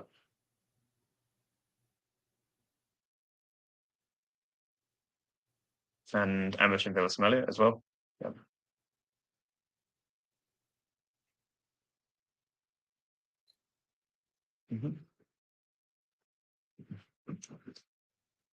I wonder if the pirates are just gaining, like they are trying to not be too, to go all out, to not paint the target on the back. To sneak through. I think you're right. They're sneaking here. Yeah. Because they're going to get at least 7 resources for now when the clan struggle will come from the port and the roadblocks. Which will put them in victory condition, I believe, maybe. Or nearly in victory conditions. That's true, yeah. yeah, just the 6 from a port and the roadblocks could do it. Although we should keep in mind that someone still have the Bancroft card they can use anytime to block an event that could be too good for them. Too good for the Pirates or Al-Shabaab. Yep. And I think the TFG is probably not super happy as well because Amisam is not training anyone so far. And because there's no support, there is support outside of militia. They could federalize and get some militias on the ground. They could, but they've been losing a lot. Yeah, they've been losing a lot of militia from Al-Shabaab attacks as well. Yes.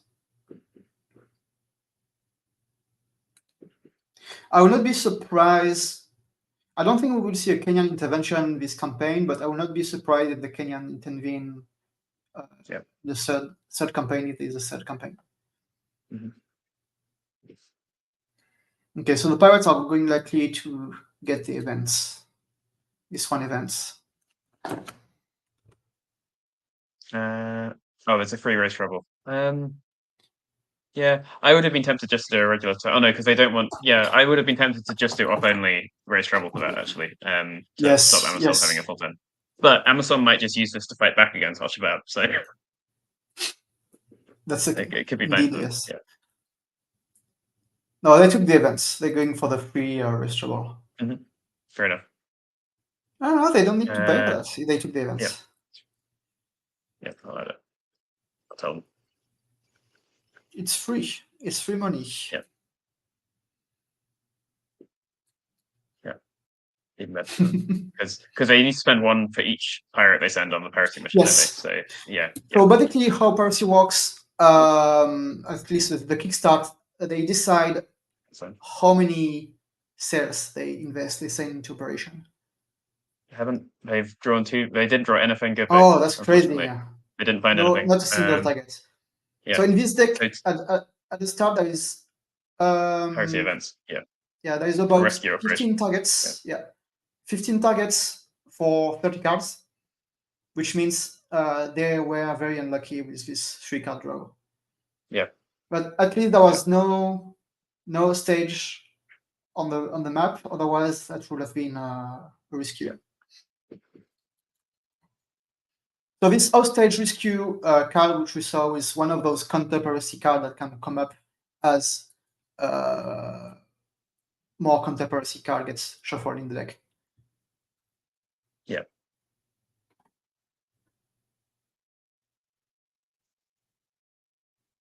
Pirates can go underground again, can't they? Yeah. Yes, they go back on the ground. Yeah. I'll just check they do that. Yeah, they've got it. That's fine. Cool. So I guess the Pirates are not going to get away with the win, at least not for now. They might still have a chance. This might even make everyone else pay less attention to them. Because they just need to have one big piracy and then 1 big ransom, and they got it. I think I've done the same as you said. I will just take a full turn and. Because you could have done a couple. They could have done. They could have gone for middle Shabelle as well if they needed to. You can do one and then see. Oh, do you need to pick more in advance? I can't remember. Okay, so there are some the Ethiopians, which were still garrisoning in Ethiopia, just swept back in the city called Beletwang. To control back before Al-Shabaab could destroy support and gather opposition. And this was historically a city where Ethiopia intervened quite strongly for a while, right? Yes, they had this huge allied, this huge organization, this Sufi militia, which were acting as a proxy for them, just in this area. Yeah. I think we can say, but basically this whole area bordering Somalia on the Ethiopian side is actually a technically Somali area. Yeah. The Ogaden, the infamous Ogaden area, yeah. Which Somalia tried to snap a few decades before the war. Yeah. The Ogaden war. So yeah, it looks like more sweeping from Amazon here to take back control of Somalia. but still nobody in control of Mogadishu. It's funny. Yeah. Okay. It's it's insane, really. Yeah, just really strong fighting over Mogadishu. Maybe not to anyone's advantage. I mean, so Al-Shabaab are keeping both coin factions very busy in Mogadishu, so that's going well. The question is whether Al-Shabaab can then convert that into further gains elsewhere, I would say. Well, they made a few gains. I think that it's a small grind if they go this way. Right now, they are still far away from victor conditions, but they can likely build more support, build opposition quicker than Amisam can take base and position. Yep. And now we see actually Ethiopia sweeping into not Ethiopia. I'm just calling Ethiopia now. Sweeping into Ghetto as well, and doing a strike. Yes. Yeah, and they've abandoned control of Hiran, and this is interesting because they don't care about control. Control is just for TFG, so they're happy that there's support there in Hiran, and they're just going to leave it uncontrolled now, which will of course help the pirates even more. But yes, the more uncontrolled space, the better it is for the pirates. Yeah, which is easy to counter when you think about it, but it might also go unnoticed. It's also crazy that nobody went for this 2 population space bay so far. Yeah, I think they've just been too busy, but yeah, it is strange. And Al-Shabaab just didn't have enough resources for it. Yeah.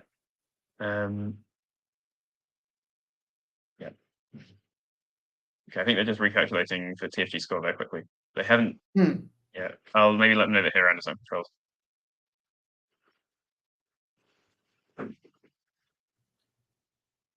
Actually, that's the wrong chat. Just sent Hiran as uncontrolled to my partner instead. I'm gonna leave that. That's fine. Cryptic message in the middle of the day. Okay. Cool. So I think that's probably the sometime complete. Yeah. So finally, we have TFG and Amisam are not on the same imports, so it's going to be even harder for them to coordinate. Yeah, I don't think this event will have much effect because it requires pirates. Yeah, and the next spaces. The next one as well. The next event, the Turkish in France, they need Mogadishu control. It's one of those events which is better if Mogadishu is kind of control. Yeah. This one, so Al-Shabaab could use this to hurt the pirates if they wanted to. They're doing more taxes, right? That's what this halal piracy is. They're kind of converting some pirates to Al-Shabaab members. Just a small note, I think we didn't mention, but none of the visuals is actual final art. I think we should mention that. It's all playtest art. Yeah, it's all playtest, and none of the text is finalized either. So if there's any small errors, don't worry about it. We're still working on this.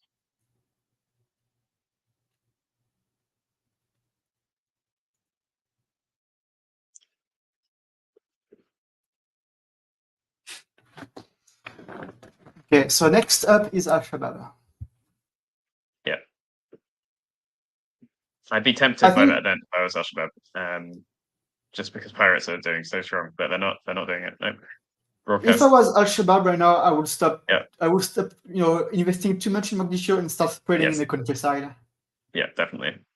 Because they can just rally in all those space, those natural space, and control space. They could just rally there right now and get control. Yeah, I think there's a really strong chance of a pirate victory here. We'll see. They're only on 8 on control now, actually, but still, that's not bad. They also lack. They need 8 more resources. That's not many. They're going to get 7. Yeah, they're going to get 7 from the Prince Trigger. Exactly. Yeah. They're actually in a position where they could just wait. If they passed a couple of times, just waited, they're basically winning already. But it's very easy for other people to remove that control. So I feel like they're going to do the typical pirate mistake of spending too much resources when they should not. Yeah. We'll see. Yeah, because if they can just hold on to this position, they're gonna win basically. So they need to think about that. Yeah. This is exactly why we don't have them in the same chat as us, by the way, and I hope none of them are secretly watching on the YouTube channel at the same time. Here are our guesses. If I was making my Bene Gesserit prediction, I would say Pirates to win at second propaganda round now, and then I would win. which I think, to be honest, my dimes was on Al-Shabaab, was on Laszlo, because he had some crazy games as Al-Shabaab during the run-ups. Okay. Second campaign, yes. Yeah. I forgot I made a banner for that. Also, one thing which is interesting, that's as long as you don't see a clan struggle, it means we are still in the first half of the campaign. Yes, that's right. Yeah, it's quite a nice way of being able to tell that without Mhm. counting all the cards. Time. Yep. So the TFG could pass and be first on the next card. Mhm. But maybe they might try to give a turn to Amisom. I don't know. We still haven't seen a single training. No, Amazon hasn't been training any troops. It's very funny, and that's part of their victory condition as well. So I don't really know what they're playing at. Yeah, they don't want the Somali army to take over.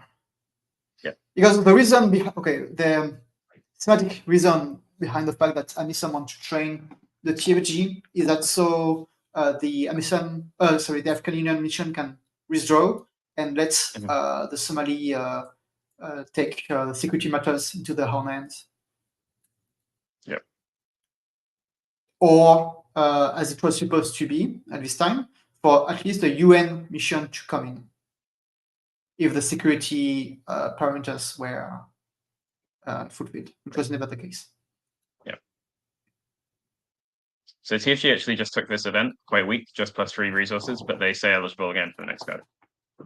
That's where they could have passed. They don't want the pirates, I guess, to have a turn. Yeah, it makes sense. Yeah. And Amisom and TFG are back in the same impulse.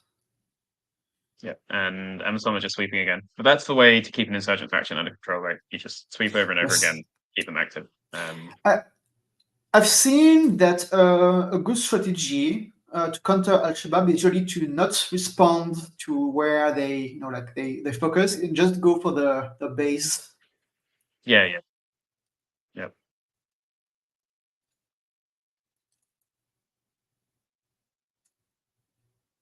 I think there's still now Al-Shabaab is actually back in the stadium. I didn't even notice that Al-Shabaab is back in the stadium district. They snuck back in and put their base back down. Yeah. I'm not sure. So, yeah, good. They've realized that control should be on 8, not on 9. But never mind. That's fine. I mean, that's still it doesn't matter. Yeah, it doesn't really matter at this point. Yeah. The next event is really interesting. The Bacala markets. It's a very peculiar one. Yeah. So whichever faction is going to take this event, they're going to pay 4 resources, and they can take PCs, any PCs, militia or cells, and put them in any place within Mogadishu, which is very powerful because usually they will not be able to place PCs in different spots in the city. But with this event, they can do so. And they can even place PCs from other factions, so they could get money out of it.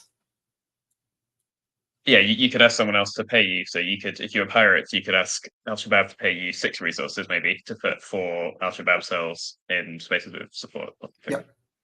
The Bakar market was the nevralgic center of operation of Al-Shabaab in the city, and also a huge place for tax and incomes. Yeah.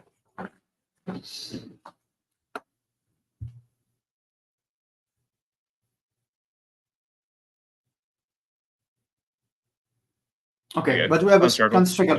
Yeah. And this clan struggle targets most of the uncontrolled pirate areas as well. So it could be that, this one will. Yeah, or some of them. So that's where it's going to be interesting because they might want to get a draw. Some of the other factions might want to draw on this bid. When there is a draw, then when there is no clear winner in the bid, the whole thing fizzles. Resource is lost for the winning for the faction that tied, and clan trouble are placed in the corresponding areas, which means that this clan, no faction got the favor of this clan, and this actually bring infighting within the state clans. Yep. Okay, so It is also at this time that Amisom gets back casualties.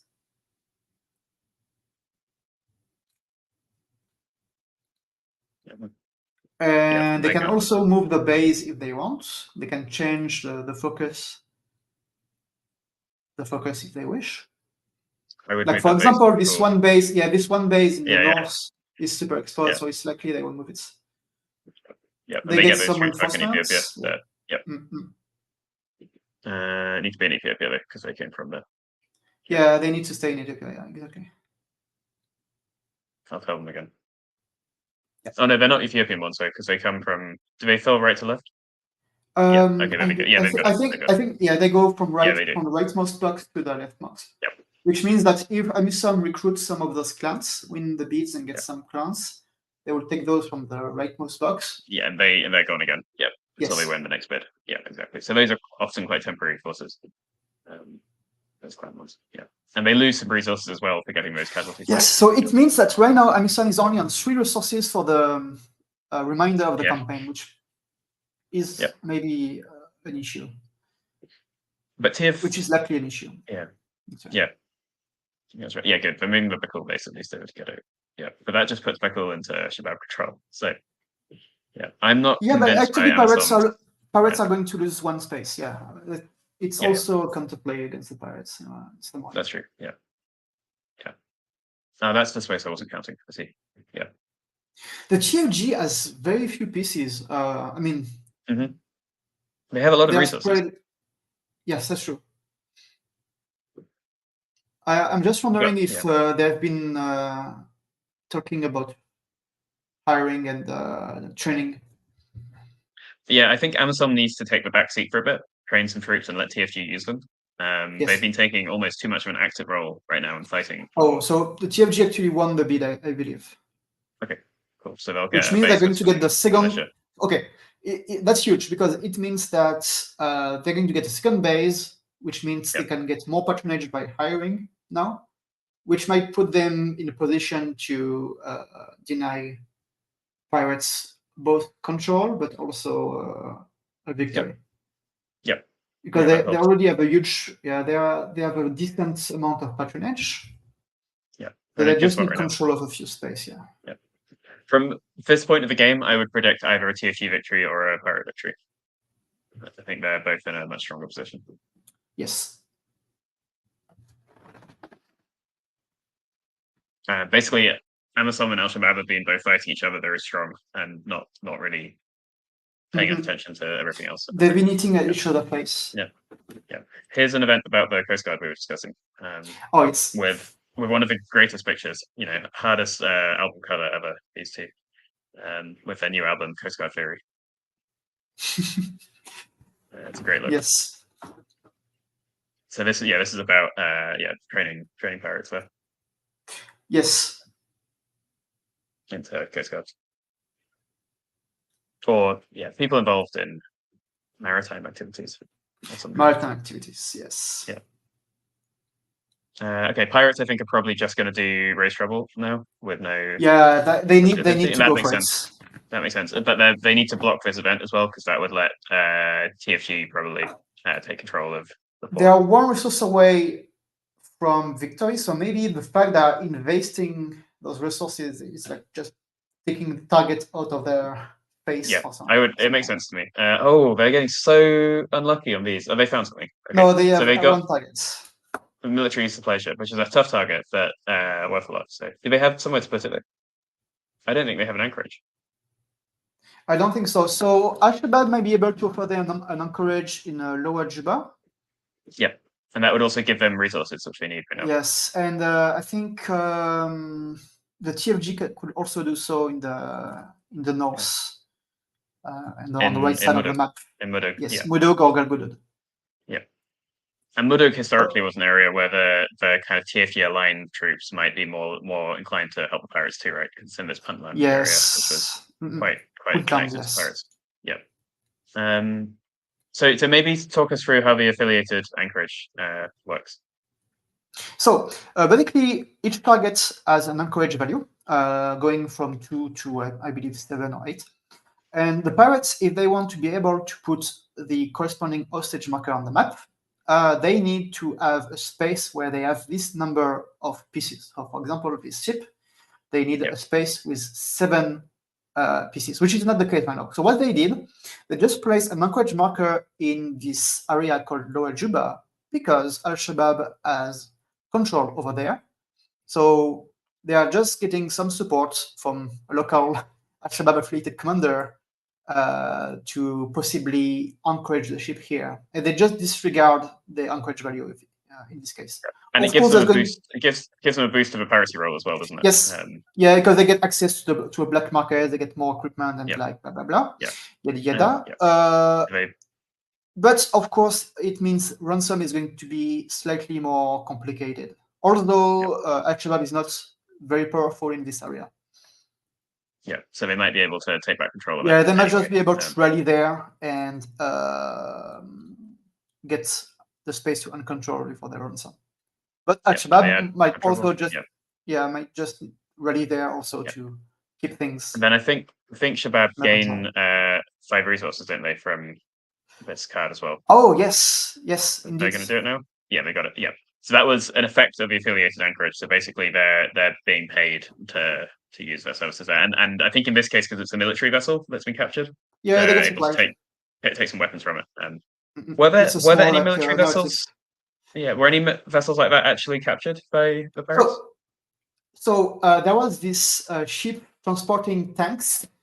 Oh yeah, that got captured, and this was of course a huge fear. This ship was inbound for Yemen, but there was of course a huge fear that maybe the tanks might end up in the wrong hand. I've never heard about actual weapons getting delivered by pirates to the Al-Shabaab. But of course, that could have happened. It was a concern. Yes. Yeah. There is a lot of what if in the piracy deck. Yeah. Hello. Oh, he's back. Ooh. Welcome on Homoludens. Welcome to Homo Ludens, the channel on history and board gaming. It's really nice to invite me. And I can see that you managed to actually have Amabel on the coming over on the show. That's really that's cool. Yeah, that's never happened to you, has it? So no, it did. It never did. Yeah. Amabel only is interested in the show usually when she's on. That's but she never watched any of my content. To be fair, Fred, I'm only interested in the show when I'm on, so I understand. It's a fair position to take. So yeah, I think it is. So how are things so far? It's good. It's been very violent in Mogadishu. Amazon and Al-Shabaab have been going head to head a lot. I think the pirates actually have a chance of winning at the second propaganda round because everyone is ignoring them and they're really close to victory. So we'll see. And look, once again now, Al-Shabaab are just rallying against Amazon up in Ghetto, which is actually going to go to uncontrolled and help the pirates even more. So it's a funny situation. Yeah. Okay. Pretty cool. They are going underground. Piracy is going underground. Nobody is caring about the pirates. Are there any major changes, Yann, since I played last time, or because it looks quite similar? On the board, it's the board didn't change much. Mechanically, I think the last time you played was probably like a couple of years ago. Yeah, I think so. I wouldn't even be able to list all the changes we made. It's all been small things, though. A couple of no major ones. Maybe some bigger changes to how piracy works, but and to the pirate victory condition. Did they still have wealth when you played, Fred? I don't think so. Okay, they just have resources, so that's been the same. We made a lot of change, I believe, probably to the piracy system since the last time we played. Yeah. And indeed, it was mostly minor adjustments, but for me, it's like huge adjustment at this time of development. Yeah. It's been like 3 years now, I believe. Yeah, 3 years. Around 3 years. Oh, that's really cool. And I guess the schedule for the coin series is Red Dust Rebellion is shipping soon. Then we should have China's War. Then finally, the best coin game ever, the Pure Land. The best until the baiting start. Well, I'm. I like Yann a lot. But I don't think it would be the Pure Land. The coin series now is bending, is bowing in front of the ICS Yeah. I Diplomacy. think that's right. the ICS is way superior. That's for sure. When Yeah. Cross-Border Expressway is gonna come, I think ICS is gonna be just unbeatable. And I'm actually curious to see what are new ones that are going to come in the series. I think one was teased in the last newsletter, I believe. New ICS? Yeah, it was. Yeah. Sorry, I was just shocked by what's happening on the map because Amazon and TFG have now just gone hard against Al-Shabaab, and they're giving more uncontrolled spaces to the pirates. So really, I'm not sure what's going to happen here. It looks like the pirates might win. Maybe they just want the pirates to win. And what's the odds? Maybe they're all What are the odds of the propaganda card? Oh, it's still some time off. We have 18, 19, and we've got 14 in each set, right? So we're only 5 cards into this stack. Okay. No, actually, I think it's 7 cards. 6. Because there's 19 cards played, including the Bancroft. Yeah. So it means 7 cards have been played. So the propaganda might happen anytime now, actually. Oh, interesting. Okay. I'm not sure about that, but we'll see. I think, but anyway, we're close enough. If the pirates can do the ransom they need to do, if the pirates can ransom, then they might be able to win at the next propaganda round. No, so you're correct, Joe. Yeah, there's 14 cards in each stack, so 5 cards in. Sorry. Yeah. Were you counting just 12 in each stack? Yeah, I was still stuck with the 12 cards in each stack, indeed. Yeah. Okay. And who are the finalists? Do I know any of them? I think you know. Talk is in, yeah. Oh yeah, okay. Talk, yeah. And then I only know. Well, I have they've got handles. No, I don't think you know the other contestants. Got Mavalov, Random String, and Lars. Oh, but I know. Wait a minute. Captain Rage Quit is Yann. Yes. Yeah, that's Yann. Yeah, that's Yann. Yeah. Our friend Maurice nearly qualified as Al-Shabaab, but he had a very good contest. Yeah, a very good contestant as Last Widow. Okay, so for the Maurice fans out there, I will try to invite him for another teach and play or a gaming session in the future. I think the TFG just did a federalize here, which we were discussing earlier. So they've removed the support from Bellatwin, but added some of their forces, which in this case makes a lot of sense. Yeah. So they're actually very rapidly getting their troops out here. Yeah. Yes, but it also means that they start enmity with Amisom. I don't know if Amisom is going to be very happy with that. Yeah. Where basically the government is using support to create new queues, new militias. Interesting. And how did the tournament go, Yann, so far? What was your? Are you happy with the results? Number of participants? Did you have anything interesting that came out of it? You might have already discussed this, so it's. Yes, I was very happy. We got 24 people playing total, which was way more than I thought. So it means we had, I believe, 6x3 games in, which was a lot data-wise. We could find out about game balance. We made some adjustments, actually. The few adjustments we made to the game after the tournament was, we talked about it earlier, but it was like victory conditions for the pirates. Yeah. Otherwise, I think feedback-wise, pretty positive overall. We didn't need to make a lot of changes. People were happy with the game, so to be honest, nice success. Yeah, that looks great. It's really good. I think 24 people for a playtest tournament of a game that is that involved is quite amazing, actually. I think it shows that there is pretty dedicated community behind it, which is always great. And I want to thank actually everyone that took part of the tournament, because sometimes it was actually hard time schedule-wise.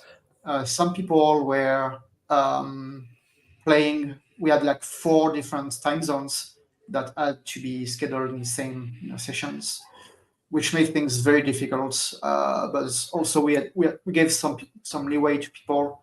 They had a lot of time to plan the games. So it was fun in the end. But some people had to get up very early to play, or had to go to bed very, very late, and I apologize. Yeah. Never apologize for that.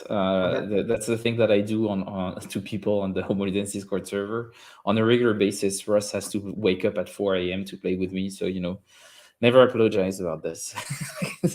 It is just it is their fate to be living in the past. That's the way it is. But it's great. I'm really happy they work so well. The tournaments, I think, I had to do a shout out to Savaio Spagnole because good old Sav, always here. The organization behind the VNG Gala 2 tournaments they made, I think, was a huge incentive for me to do the same, because I could witness as how useful organizing such tournaments was for a game in development, and especially toward the end of the development phase, to get everything tight and ready. Especially regarding the fact that it was more a championship than a tournament, so everyone could play at least 3 times the same faction, meaning that we had some good insight on faction balance, and if we had actual fun playing that faction. Great. So right now, Al-Shabaab, I think they're just fighting. I think they might just be fighting, which might mean, so on the next, I'm not sure if they'll have seen this, but on the next card, pirates could just rally in Lower Juba to make it uncontrolled and then ransom the vote there. Yes. And get loads of resources. And they still have that uncontrolled condition met as well. And they can even rally in some other spaces to help this. So they can take back. So as a reminder, the pirates well. have a single hostage marker on the map, which is in Lower Juba, which is an Al-Shabaab province, but it's not it's not evilly guarded by Al-Shabaab. So as long as Al-Shabaab keep control of the space, they need to negotiate with Al-Shabaab to be able to proceed with the ransom. Otherwise, they can just block it. But yeah, once again, the pirates just need one rally or one march to get it to uncontrol. Al-Shabaab might be checking the victory conditions right now. I'm not sure, so we'll see what they do. But there's no way for them to block this ransom either. So I think the shift is going to happen right now. A shift of attention toward the pirates. You think so? That might let TFG win, because they're also very close to victory. So. They are close. Yes. Also, so who would you say is the kingmaker in that situation out of the 2 other factions? I think at the minute it's so Al-Shabaab can stop pirates winning right now by just taking away some uncontrolled areas. Amisom is out of resources, so they're out of the king-making game. Yeah. So it's Al-Shabaab, basically. Interesting. Yeah. Do you think they can prevent both from winning? Yes. They just. Yeah. They could just rally in Bay, which is the one 2 population province in the center of the map. Yeah. Just really there, make it in control. They could rally in Muduk to get control of it as well. Yes. I'm not sure they can. I don't think they can easily stop pirates from winning though. Because the pirates can just rally back in a lot of these areas anyway. They could attack the pirates. They could attack the pirates in Lower Juba to free the stages. That's true. Stages. That's true. They could do that. They could ambush there in Lower Juba. It would be quite high cost for them, but they could do that. Yeah. It looks like they're broadcasting right now. Yeah. The broadcast is this again action where Al-Shabaab can capitalize on some of the misfits of some of the tactical mistakes made by other factions, which includes TFG hiring, Amisom doing some bombardment in urban areas. It looks like they're marching right now, which might be what they need to do to stop pirates winning. I'm not sure. Yeah, they're probably checking which uncontrolled area they can get back. But that's the thing. If it's Al-Shabaab that take the act against the pirates, then TFG could although any act against the pirates will also make it harder for TFG to control those spaces. So it's not such. They're ambushing. They're actually ambushing. Okay. Oh, and they are doing that against the against Amisom. Against Amisom, just beating. So this has been the whole game so far. It's been Amisom and Al-Shabaab head to head, just destroying each other at great cost, great personal cost. Is there a personal beef between those 2 players, or? It's a good question. That's a good question. We'll ask them in the debrief. Yeah. They must be a very hungry Spanish person right now, filming in the Discord channel. because things are not looking great for them. Yeah, this channel has some experience with angry Spanish people, so yeah, we can we can handle that. Okay, so the Amazon Al-Shabaab are withdrawing from some areas where they were vulnerable, which might be a wise move. They actually just snuck their score up 10 extra points, which is an illegal move. You're not allowed to just add 10 points to your score, Fred. That's a very Fred kind of move. Yeah, It's gone down now again. It's a very it efficient move. would put them at victory as well, actually. So it would have been a very, very good move at this point, I would say. That's one route to victory you can take. You can always just cheat. I'm gonna have to drop off, but if I can, I'll come back if it's still going. And actually, I need to free some space on StreamYard, so I'll disconnect from this, free up some space before the platform crashes. Yep. Yeah, and we should be good. Great. Have fun, guys. See you later. See you, Fred. We're the same person. That's fine. Yeah, we're a single entity. Left brain and right brain. Exactly. And Joe has the two brains, actually. That's the thing. Okay, so now let's see if Pirates can do this. I would not rally in Middle Shabelle if I were you, Pirates. I would rally in Lower Jibba. So let's see if they can figure out how to win. It's going to be interesting. Yeah. Nope, that's not very. Oh my! Big. Well, I don't know. We'll see. Yeah. But you need to put one down in Lower Jibba so you can do a ransom there. Okay. Oh, they just moving it? They're not ransoming. They're just relocating. And then rallying again. That's interesting, actually. So they're gambling on having one more chance now to ransom, basically. Interesting. So now they've got some really strong and controlled areas now. Yeah. So we should explain that the pirates have this special activity called redeploy. Yeah. Redeploy. Yes. Relocate. Sorry. Relocate. Yeah. Where they can move from one coastal area to the others. So you can either picture it as piracy going down in one area and resurging in the other, or the actual group moving along the coast. I like to imagine they have this huge base on a ship which they move around along the coast. Yes. That's probably not true. Because they were actually very reliant on local networks, weren't they? In each area. Yes, they were, but also there is some precedent where you have those big groups that moved from one area to the others because Al-Shabaab was becoming too much of a threat or was taking too much of a cut to make the operation interesting. Yeah, okay. Okay, so Amazon was about to pass, but they're actually going to take this event, which will remove some opposition in some areas. Yeah. I don't know if I would want. That's interesting. I don't know if, as Amazon, I would want actually Al-Shabaab position to get removed. I would like Al-Shabaab to actually increase a little bit. Yeah. The score so that the Kenya can intervene.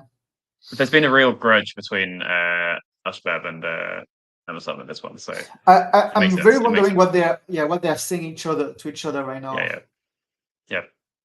See, I'm not sure about that pirate move. I don't know about that pirate move. It's safe for long term. I would have gambled on the early victory, but that's because I'm a gambler. That's a big card. We got Sharif Sheikh Ahmed in. Usually that's a good card for the pirates. So I think Amazon is going to use the Bancroft card on that. Yes. Oh, to stop it. I'm almost certain. Oh, because it would remove all the Ethiopian. This card is resetting everyone, kind of. It's a small setback for everyone but the pirates. So historically, this guy was the head of the Islamic Court Union, which was this faction which Al-Shabaab was part of at some point, and then split after the Ethiopian invaded Somalia, and he became the second president of Somalia. Since in this time frame, in the time frame of the game, he became the second president of Somalia, and it was a huge news because it was an actual transition in the power dynamics in Somalia. Yeah, and it was done pacifically. It was a huge feat at the time. It was done pacifically, and everyone was actually surprised. So this basically hurts. This hurts everyone except pirates, doesn't it? Yes, pretty much. Yeah. So the TFG lose a base, which means because a new president comes into power, the previous network of the last president falls, and they have to rebuild one from the ground up. The Ethiopians were not very happy with Sharif Sheikh Ahmed coming into power. They were supporting a more Ethiopian-friendly president, which was before the previous one. And they decided to actually withdraw from Somalia when he was elected, because the new president was not going to act for an Ethiopian agenda. Yep. They actually fought Sharif Sheikh Ahmed in the years previous to 2007. I think TFG just took this event here, Hizbul Islam, so that let them put some militia in the stadium. And this is one of these groups who are kind of affiliated with Al-Shabaab, right? And in this case, turning away from Al-Shabaab. Yes. Al-Shabaab slowly engulfed the other jihadist group and the other Islamist group in Somalia. And, Hizbul Islam was probably the second most important group at the time. They were sharing control of Mogadishu. Yeah. So Al-Shabaab just removed the Amazon base from the airport, which I also haven't seen before. So it's a very exciting game. Yeah. Yes, it's going to be more difficult for Amazon to actually come back. They must hate each other, to say. They're really just, it's brutal. Yeah.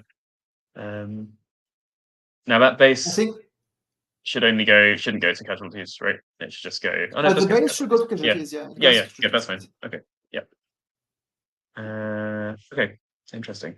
Yeah, I really do think if the pirates get one chance now, one sum, they're going to get it, unless Al-Shabaab or TFG blocks the control part of the recognition. Yeah, which is. But they have Middle Jebel, Lower Juba, and the port, and Haradir all quite strongly controlled now, so they only need one more on top of that.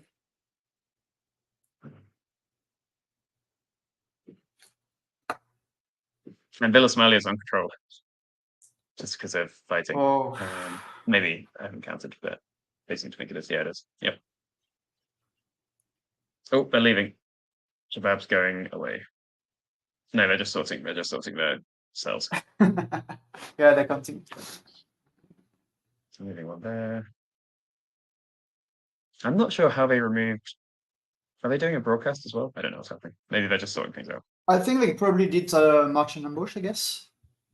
Yeah, they're placing all these cells down like they're doing broadcast. I don't know. That's fine.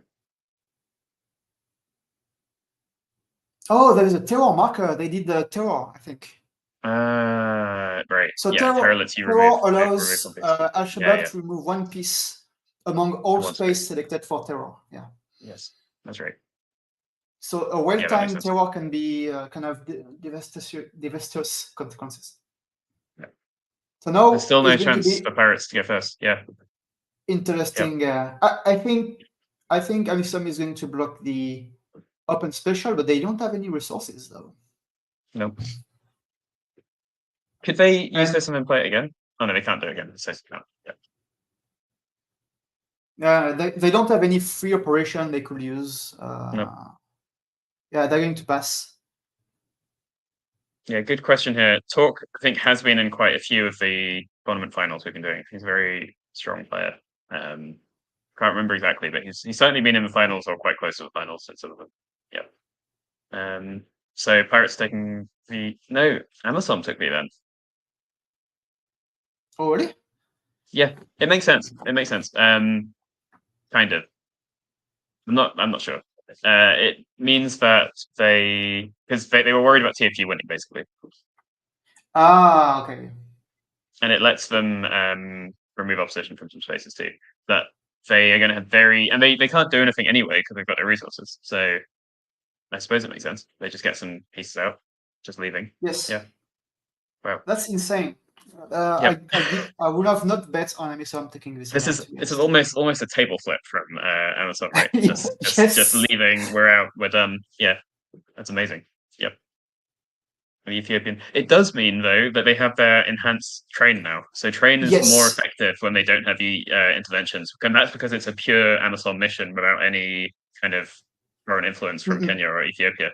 So it's a more a more focused mission on training. Yeah, if you show the AMISOM player aid, we can explain that the AMISOM operation are very dependent on the state board. So if Kenya or Ethiopia is intervening, the special activity might change. If Mogadishu is controlled, they also get some bonus. And in this case, as you were mentioning, Joe, if neither Kenya and Ethiopia is intervening, it means the Somali affairs are managed by Somalis, which improve the legitimacy of the African Union mission in Somalia. Which means when they train, it actually builds up support in the training area. Yeah. Which can be huge. Okay. This does mean that pirates got their ransom though. So yes, this could be it. We're pretty, and pirates have got this could be it, because the next card there's a decent chance of being the propaganda. I think we're on 23. Yeah, there's a really decent chance of the next card being propaganda. So 23, 14. That's 9 card in. Yeah. Yeah, one chance out of 5. Yes. Yeah. That's that's 20% chance of victory. It's good. Yeah. I would have gone for it, I think. Yeah, definitely. And they still have a good shot because now they have 7 resources to spend on about just Bitcoin mission control. To keep things on control. Yes. Yeah, they're in a really good position now. And they can even try to add some more on control now with this turn if they need to. Yeah, they're taking Kismayo as well now. I think you can hide maybe the chats, the latest chats highlight. I don't know if you can do that manually. It's just hiding a little bit. Oh, the thing down there? Yeah, I can get rid of it. Yeah. Get rid of this. Sorry. Okay. Yep. That is. Oh, they're spending resources actually. They're actually spending resources. Yeah, it makes sense though to try and keep on control because they need to try and keep it maybe for 2 turns. Yeah. Yeah. So they took Kismayo as well. But they are first on the next card as well. Yeah. So it's actually interesting because they might start lacking resources to keep things under control. That's true. Yeah. And now Al-Shabaab has the duty, let's say, to manage. That's right. They might decide it's TFG's job though. That's true. This is probably my favorite event in the game. It allows TFG to just retreat when they get attacked by Al-Shabaab and gain patronage as well. So they can just, I guess there was a concern maybe among some people that the TFG army didn't really want to fight and didn't really have the morale to fight. It just didn't do their things, It just didn't do their thing. Most of the TFG forces were melting as soon as Al-Shabaab was, on the offensive.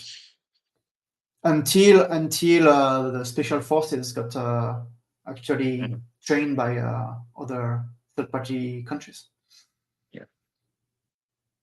We have not seen a single train of the game.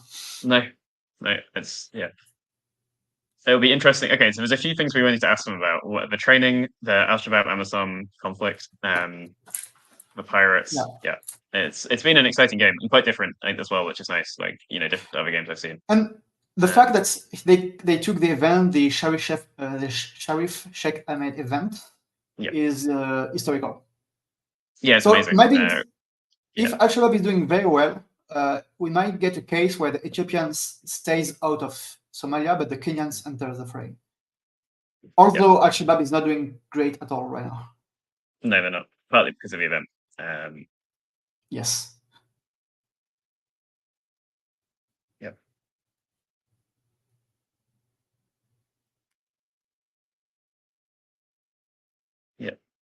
Yeah, I think most of my questions have to do with Amazon's behavior, actually. They've been very vindicative. Yeah, I'm wondering if everyone decided that the pirate deserved to win, and engineering a pirate win here. We'll see, because it looks like Shabab are just attacking Amazon again now. It's just and that's part of this game, which is here by design. If Shabab and Amazon just fight head to head like this, it's probably not going to be good for Amazon. It's not going to be great for Al-Shabaab. Yeah. Just going to be a brutal time. I think Shabab may have just taken control of Mogadishu. Oh yes, actually. With an ambush in the stadium and an attack of Somalia. So now it means they can broadcast anywhere, regardless of conditions. Yeah. Because broadcast in space with the clan trouble, also in space adjacent to intervening countries, or in Al-Shabaab control space. That's like the three kind of space where they can broadcast. But now they can do that anywhere because they So it's got almost control like of Mogadishu. they're positioning themselves as the proper government now. They've got control of the. Oh, they attacked presidential palace. the pirates in. They did. They did. It's not going to be enough. The pirates can still win on the next card, but it's something. It's helping, I guess. It's one less in control space. Yeah, and TFG might be able to grab another one now, which still won't be enough, but will help. Yeah, I think there are 8 pirate control spaces now, maybe uncontrol spaces. Yeah. Yes, I can't. Including Kismayo as well. Yeah, 2 in. Yes. Oh, no, streets as well. So there's 9. Yeah, we're 9.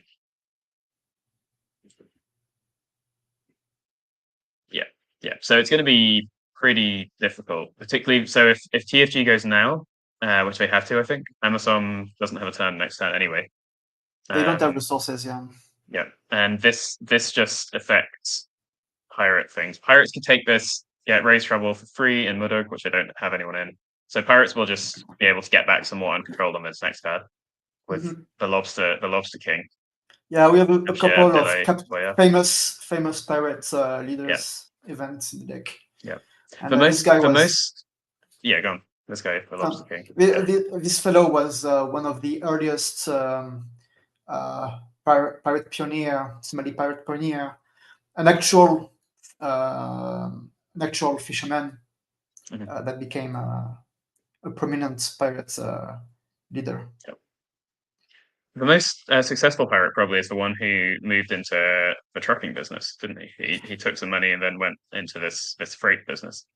Yes, it was Afwene, which got captured in Belgium when they wanted to make a movie. They told him, "We're going to make a movie about you. Would you be willing to do an interview in Belgium? We invite you." It was actually Interpol. That's amazing. Yes. But this guy was probably the most successful one. Yeah. Okay. I think TFG is on the move to prevent. But it might not be enough though, because pirates can still win on the next card, and then it's pirates' turn to get back some more uncontrolled on the next card. So I think I called it, and I think it's going to be a pirate victory now. Yes, they're on 8. Yeah, that's right. Because next card, we're now on a 25% chance rate, and let's Al-Shabaab chill and have a chance to have a go at another. Oh, but what are Amazon going to do, right? Like it's Amazon. I don't know. Yeah, and even TFG can only take 2 spaces on the next turn, which isn't enough. Yeah, so it's Al-Shabaab. It's going to be an Al-Shabaab.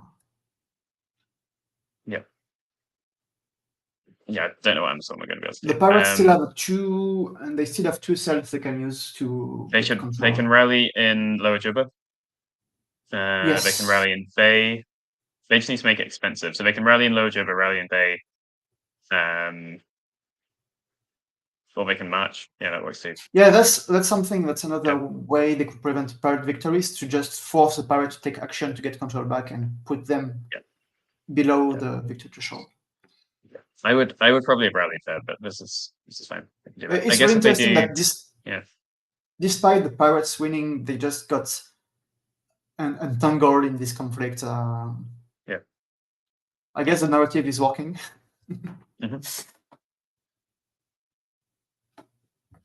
Yeah, I think I would have rallied in that case, but that's fine. This works too. And Amazon just need to pass. Straight. So what did the pirates do?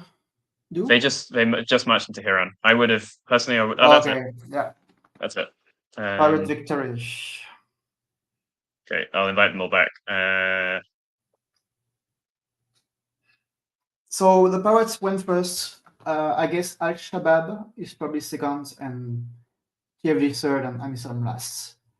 Amisom, as you said, they just went all in with the fight with Al-Shabaab. Okay, let's invite them back. Yeah, I sent them the link. I'll be back in a second. But that was very exciting. I think we needed what the others needed to do. Al-Shabaab and Amazon almost needed to declare a truce a couple of times earlier to deal with pirates. And they just weren't able to do that.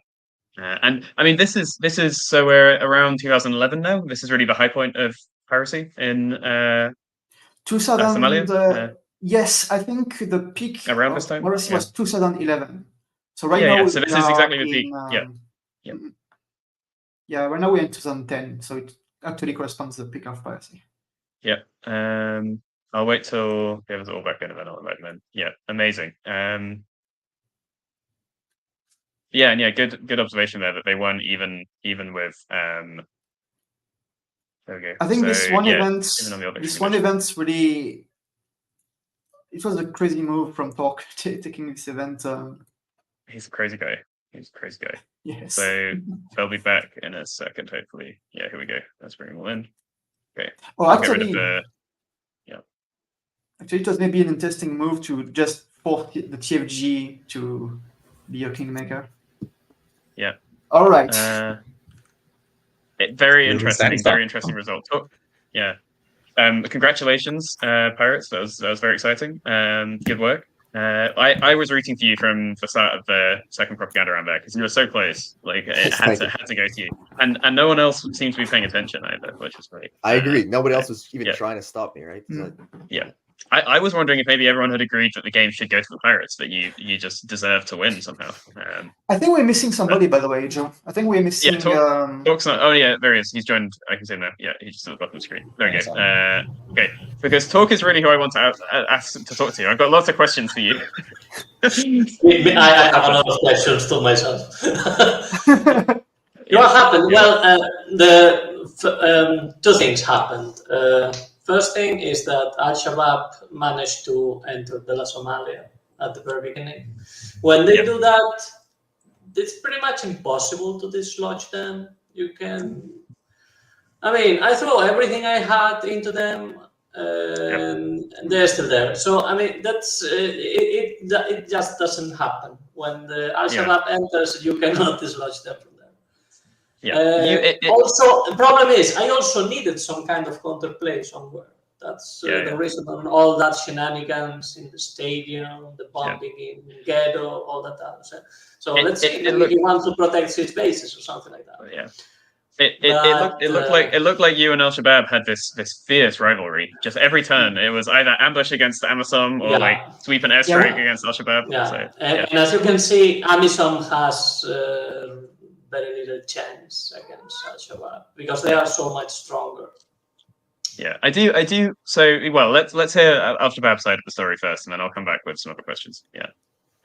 Well, just one last point. I try to. One of the reasons to go against his bases and his control is to get him rid of cash, which is also pretty hard to do because Al-Shabaab gets a lot of money things to do. But okay, if he is taxing, he is not ambushing, broadcasting, so that's okay. But I thought that might have worked, but I kind of forgot about Kismayo. Yes, so that was a problem. The port. We just completely lost track of the ports the entire game. I forgot that. There was a point in which I could have. I don't really know if I had the last cube I needed to go into Kismayo to contest control. Maybe I had. I don't know if I had it. But anyway, the Pirates giving him 5 cash, that's enough for him to pretty much wipe me out. That was a really clever move by the Pirates, I think, because that bought Al-Shabaab, that kind of gave Al-Shabaab the money, and they presumably agreed not to mess with you so much, but you were so close to victory already there that it was difficult. So how, I have more questions for Amazon, but let's hear Al-Shabaab's thoughts on that fierce rivalry with Amazon there. Yeah, with Ramadan offensive cards, you know that at some point, if you're pretty strong already in Mogadishu, you can one of those cards in and just basically just get a huge boost, but it's very difficult for the other. It happens right at the beginning of the deck, so there's this whole rest of the deck, but you're so strong. And roaring out a small. I've won previous games in the tournament by being in a position where, whether it was the first card or the second card or the third card, I was still going to be able to win the whatever the big offensive one is, and it puts you in such a strong position on the board. that's very difficult for even if all the other players work together to really be able to do anything to disrupt your control. So I kept trying to get a strong enough position in Mogadishu that I could then choose one of those Ramadan offensive cards and win the game. And the Pirates beat me to the punch. They were running around. I mean, I took Kismayo because, again, Al-Shabaab can get strapped for cash. If they're not controlling Kismayo or the Mogadishu port, they can start running out of money pretty quick, as has happened to me before. And then you're starting to waste special activities, taxing people instead of killing people, which is what you really are there to do. I mean, you can march and ambush. It's a great capability. You're looking at it like, that sucks. All my underground guys are, have been swept, and I'll just march in an underground guy and kill him. Yeah. So I got a little fixated, and I think if the Pirates hadn't fed me some of them resources, I would have said, wait a minute, these Pirates are doing really good. But instead it was like, hey, look, I got all this extra money, I can go back to war.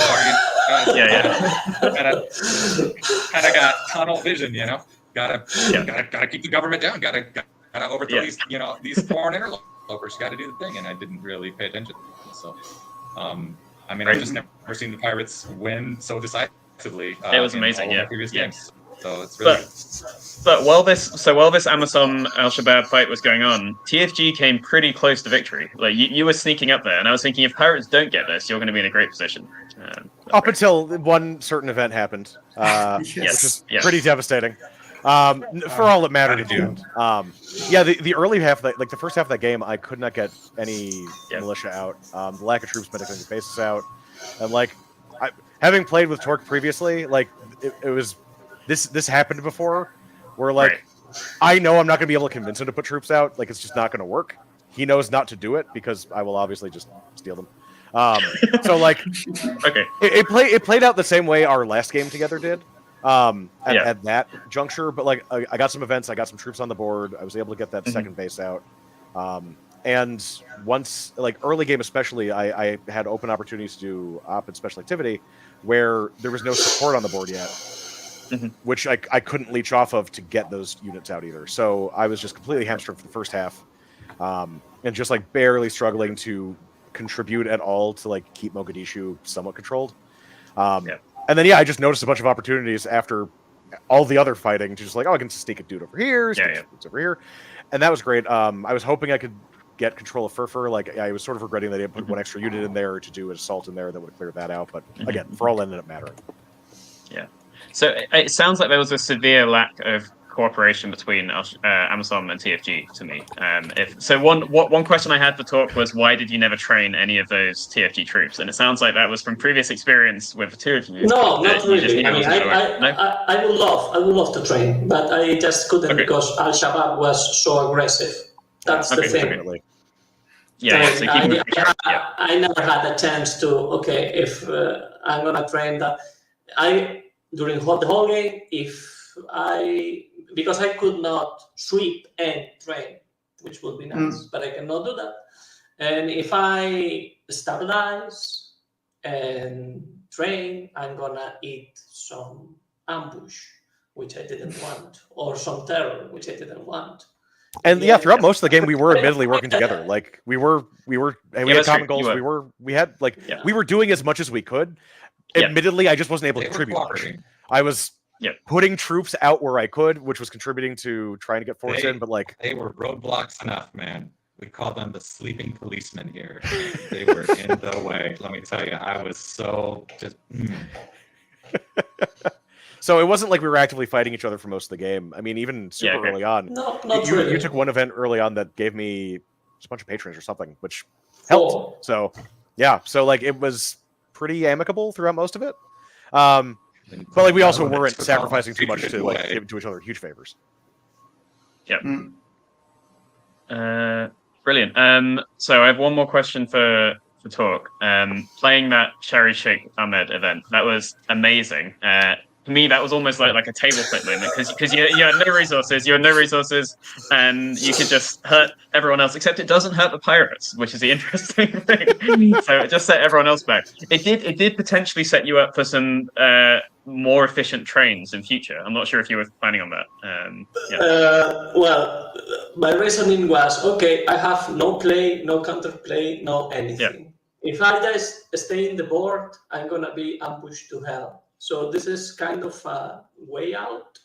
Also, patronage was creeping dangerously. I was not really in a position to do anything about it. So, well, this is maybe my only shot at doing something against patronage. Yep. And if I keep Al-Shabaab low enough, maybe the no Ethiopians, low enough in points, I mean, maybe the no Ethiopians, it's going to be it's going to happen anyway. So, yeah, I mean, maybe if I just pull out for a turn, maybe I can go back in the last patronage with, in the last, Prop round. Prop round with both Kenya and Ethiopia. Maybe those guys will do something against Al-Shabaab. I don't know. It was kind of a desperate move, but I think you could have put the burden. You could have put the burden on TFG by just by just training them and taking the support gain from not having the Ethiopian on the board. I don't know if you can go for support when Bella Somalia is threatened. I don't know if you can afford to lose those 6 points. And if Al-Shabaab gets, and also it's so hard to remove opposition. If Al-Shabaab gets into opposition in Bella Somalia, I mean, that's hard. That's it. That was all my. It's a lot of points. It is a lot. It was a struggle from beginning to end. Yeah. I definitely think as long as you two are focused on Al-Shabaab, it's good news for me, especially in the first 2 props. So. Yeah, I had to pull everything out of the entire Southeast to do anything. So it's like, and I lose Mudug. I'm like, okay, I don't care. Not even paying attention to like the number of uncontrolled spaces out there. So I'm like, finally, Unisec can do something. We ended up in a death match, and and the Pirates just kind of strolled to victory. I mean, we didn't even really fight them ever. You don't need much. I need 2. The worst thing that ever happened to him was we drew those 4 guns in a row, and he was like, the whole amazing. like dead turn or something. Nothing for you. That was about it. Like realistically, I need 2 clan struggles and then 2 piracy attempts. 2 big piracies. Yeah, that's right. And you did that well. And you did. So me and Yann were discussing as well that some pirate players spend too many resources, and I think you did a good job of taking quite small turns. So you would often do a full up and just do 1 space. I think that was smart. Yeah, they're definitely like in the other games. Cool. Super fun. Yeah, definitely. Yeah, thank you guys for joining. Yeah, thank you. So we should say that you winning today, Mark, is more like a prestige victory because you guys won a copy of the game by winning as your faction during the championship. So congratulations to all of you, whatever is the result of tonight. But also, congratulations, Mark, for today victory. This is a great honor. This is great to be on this channel. I can't believe Fred's not here. I'm like starstruck. Fred was here. So Fred actually, he was here. He was here. He came in while you were playing and just chatted shit for a bit, and then went away again. But maybe we'll have you back on the channel some other time. That'd be please. Great. If I could get an autograph or anything, that would be nice. Yeah. We can see what we can do. Sadly, the boxes won't reach Yann before they reach you, but we can get Fred to sign something for you. That'll be fine. Sounds good. I got Jest in the mail, so it better. Brilliant. Brilliant. Yeah, and there's pirates and Jest as well, of course. So it's all good. Here we go. There's a little bit of Jest in a Fading Star. The Traveler deck is the piracy deck. Is that kind of the exactly? Yeah. Yes, it was the inspiration for the piracy deck. That's crazy. Yeah. Great. Well, any final thoughts from you, Yann? Or to be honest, I don't think so. I think a lot have been said. We got a very interesting matchup today. Thank you, guys. I once again take the opportunity to thank all playtesters, not only the one that took part in the tournament, but still the one that have been involved since day one, and to everyone that shows support to the development and design. To be honest. Brilliant. Thanks very much, all of you. And very exciting match to watch. I enjoyed it a lot. And hopefully we'll see you again on some other tournaments. Good stuff. Good game, all. Thank you, guys. Peace. Thank you so much. Bye. Have a good day. Bye.